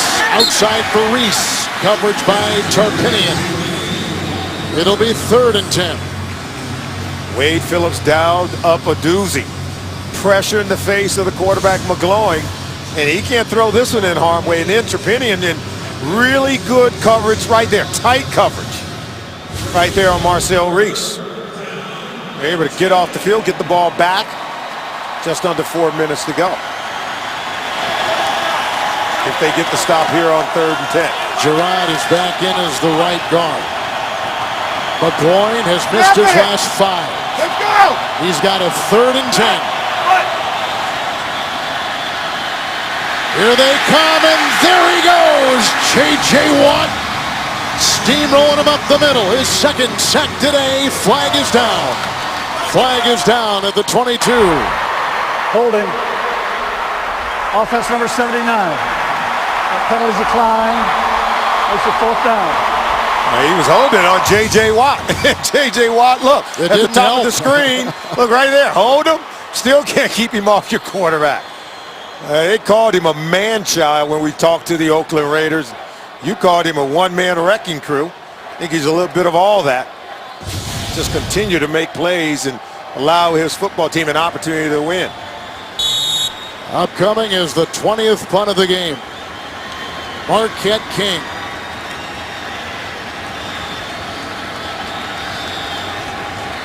And he needs a rocket here. Keyshawn Martin back at the 35. King, no hang time, short punt. Flag is down. King was whacked. The ball was advanced to the 50. The hang time 3-2. And look, there's a shoe. There's a wobbly punter. All kind of yellow flag. Flag on the field. All kind of debris.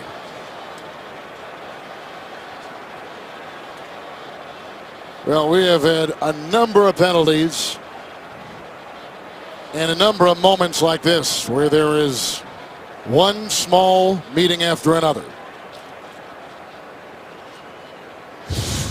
It is against Houston. A glancing blow against the kicker right there. Brian Bremen. Yeah, against the punter, I should say. Brian Bremen, number 50, got in there. And I don't know. And then, of course, Crick got him low. Bremen first, then Crick. Running into the kicker. Defense. A 5-yard penalty. Repeat. 4th down. It was just running into the kicker. Yeah, because it's that leg that's up. It's Not the roughing. kicking leg. Yep. They didn't go underneath and hit the non-kicking leg to chop his feet out from up under him. If it were roughing, it'd be a different story. Oh, yeah. Gary Kubiak would certainly be thinking things a little bit differently because they'd be given a new set of downs, 1st down for the Raiders. 8 penalties against the Raiders, 8 penalties against the Houston Texans. He'll do it again. A little bit more breathing space for King.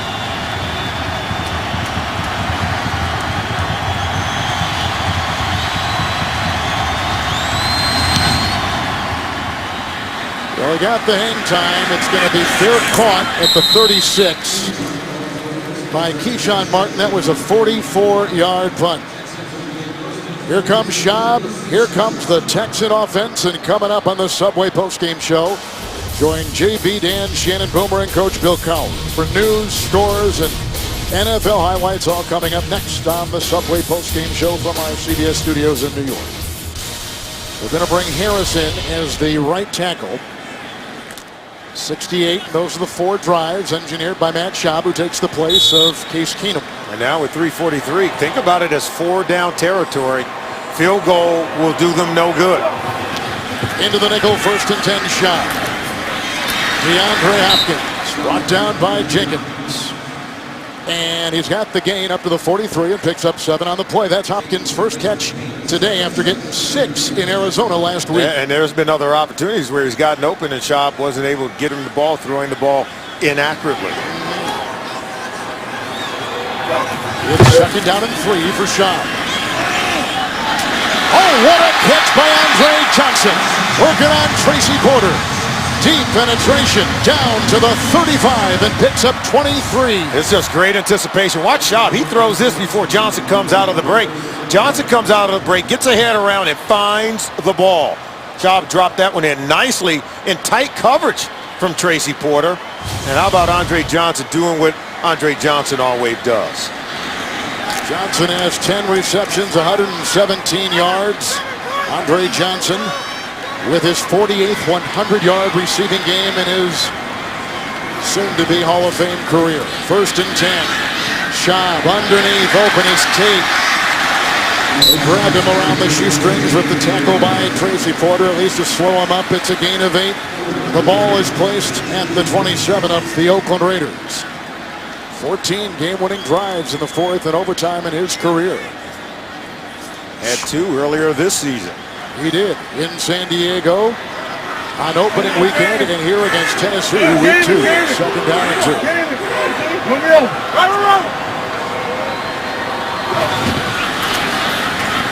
It's Ben Tate into the shadow and off to the races. Down to the 11.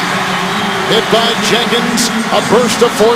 A Texan 1st down to the 11 of Oakland. And now you go ahead and use that 2-minute warning, because Houston still got 2 timeouts in their hip pocket.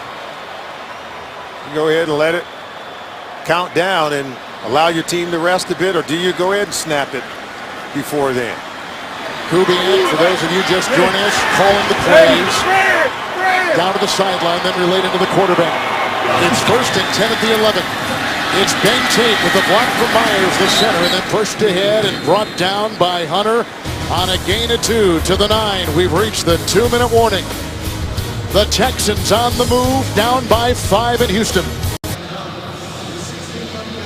Here we go. We're at the 2-minute warning with 1:57 to play. The timeouts, Raiders 1, Houston 2. And look at the position with the 2nd and 8 for the Texans at the 9 of Oakland. And you can see during this 7-game losing streak, down inside the red zone, only scoring touchdowns 33% of the time. And in both of their wins, well, they were money down inside the red zone. They've had the ball down here already twice today with Schaub in the game. Both times Gary Kubiak's offense has had to settle for field goals. Right now they got to score a touchdown. A field goal right here does them very little good. 6th play of the drive. They took over at the 36. Almost 4 minutes left. Then, now we're down to under 2. A throw to Tate.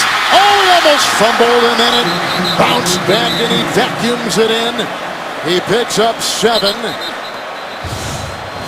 Wow. And that ball nearly hit coming out of the hand of Schaub. They give a lick to Ben Tate. He puts the ball on the ground. Fortunate for him, he's able to recover it. That'd be a long walk back to that sideline if he's not able to recover it. Woodson is shaken up. He laid the lick and he got the worst of it. We're under 2. There's a timeout. I am assuming that would be assessed Oakland. But there is a measurement at the same time, and they'll be a yard shy, as you can see. So the measurement bails out the Raiders. They don't have to use a timeout. Yep. Although Woodson is in pain, as you can see. Well, I got to give Woodson some credit because when Ben Tate caught that ball, he was so close to the goal line. I thought his momentum would just carry him right through the defenders into the end zone, at least for a first down. But watch Woodson come up and lay a look. He stonewalls Ben Tate. Look, no yards after the catch, knocks him off the ball. Ben Tate's just lucky to come away with the football. Forget about the first down or even a touchdown. He's just happy to maintain possession. Charles Woodson in his 16th season at the Raider 2. Texans 3rd and 1. See on this drive, Matt Schaub, highly effective, throwing the ball with great anticipation and really good accuracy. Greg Jones has come in. Tackle eligible is Brandon Brooks on the left side. 3rd and 1. Tate. Oh, they stone him right there with Burnett leading the way. Roach and Stacy McGee. They throw him for a loss of a yard. Wow. Look at this defense. Very physical. They're going to make the Texans earn it. Timeout, Houston. Take a look at this. There he is. Wow. McGee's there. Burnett's there. Ben Tate not able to get anything after contact. There's Burnett right there, 94. All right, so it's 4th and 2. They're at the 3. Kind of plays you think they're radioing down from the head coach up there watching for the first time in 2 weeks since the collapse. Well, down inside the red zone, getting the play, getting the ball with one of the tight ends coming across the formation, or you go jump ball to Andre Johnson, usually the weapons of choice. And the Johnson's on the bench. Now they're going to send him in. And remember, if they do score, Kevin, they have to go for 2. They don't want to come away with just a 1-point lead. You go for 2, you end up with a 3-point lead. A 5-point game, a touchdown would put them up. 1:15 to go. Woodson is back in.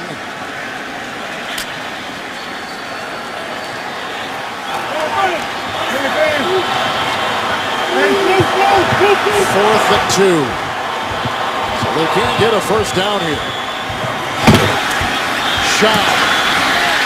Flag is down. Tackle made by Jenkins. The catch made by Johnson. I thought someone looked like they moved on that line. They did move. It's going to be called a dead ball, so it's going to be as if the play never took place. False start. Offense number 79. Wow. 5-yard penalty.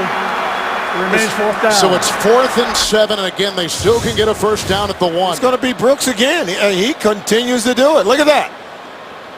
And you might say there was a little hitch before the snap by Myers, but I think Brooks has been hit 3 times for this infraction today.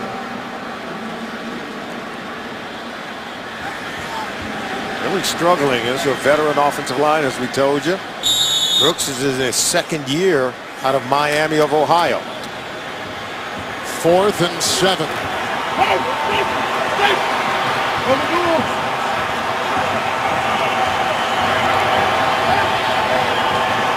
Six defensive backs for the Raiders. Shot. And almost picked off, incomplete. Young had it.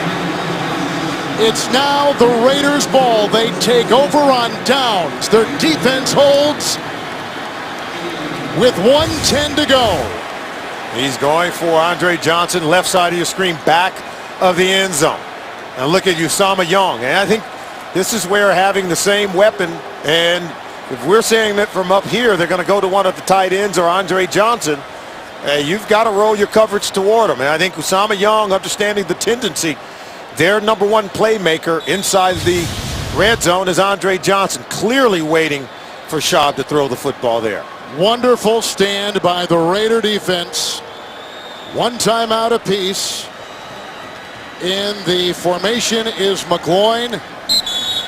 And a timeout, it will be taken by the Texans.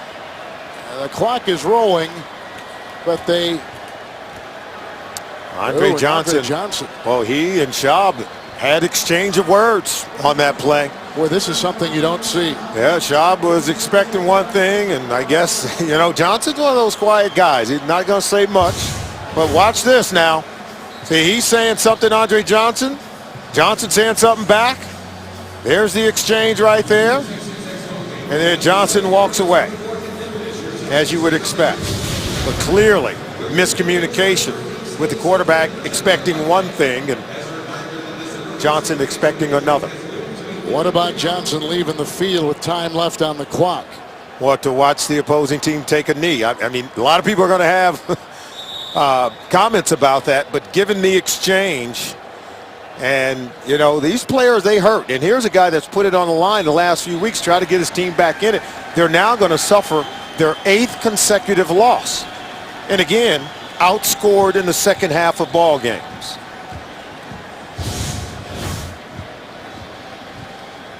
Here it is.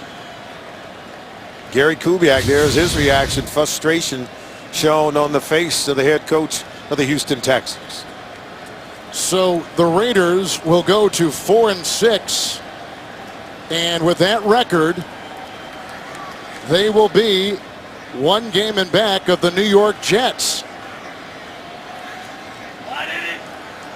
So again, McGloin will go down. I still think that one of our major developing stories is Johnson in an exchange of words with Schaub. And there's Schaub leaving the field. And he's not going to go out, and usually they shake hands. He won't. Johnson is in the locker room leaving early. And Dennis Allen, the youngest coach in the NFL, getting the first road win for the Raiders this year. They go to 4 and 6. They had lost 8 consecutive road games going back to last season. And McGloin, in his first NFL start out of Penn State, who came into camp as a 4th string, just a camp arm, has led his team to a win in Houston, 28-23. Headlines tomorrow, people are going to talk about the exchange between quarterback and wide receiver, Schaub and Andre Johnson. See Andre Johnson coming off the field, and there's Matt Schaub right there. Andre Johnson replies. Then Johnson's going to walk off the field. He understands that with very little time on the clock, all they have to do is take a knee. So I don't see that as doing anything wrong, walking into the locker room while the other team is going to take a knee. I don't have a problem with Andre Johnson leaving the field at this point. The other team, all they got to do is take a knee, and it's game over more officially. Remember, Johnson had not caught a touchdown pass from the quarterback Schaub to the first portion of the season when they put in Keenum. He had caught 5 touchdown passes in the last 2 games, and Keenum was yanked, and the final 5 possessions in the hands of Schaub. and all he could get were a couple field goals and left it stranded inside the 10. But with Schaub in the game, let's be fair. 3 red zone possessions, and they could not score a touchdown. They get 2 field goals and 3 red zone possessions in the fourth quarter of today's game. And what about the Raider defense late when it counted, coming up with a huge stand? They came up with a huge stop, and I think the story goes to the turnovers for the Texans, and they were outscored in the second half by these Raiders, 14-6 in the second half. They could do nothing to get this team back on track. That's our story. Stay tuned for the Subway post-game show. Much more on this story. You've been watching the NFL on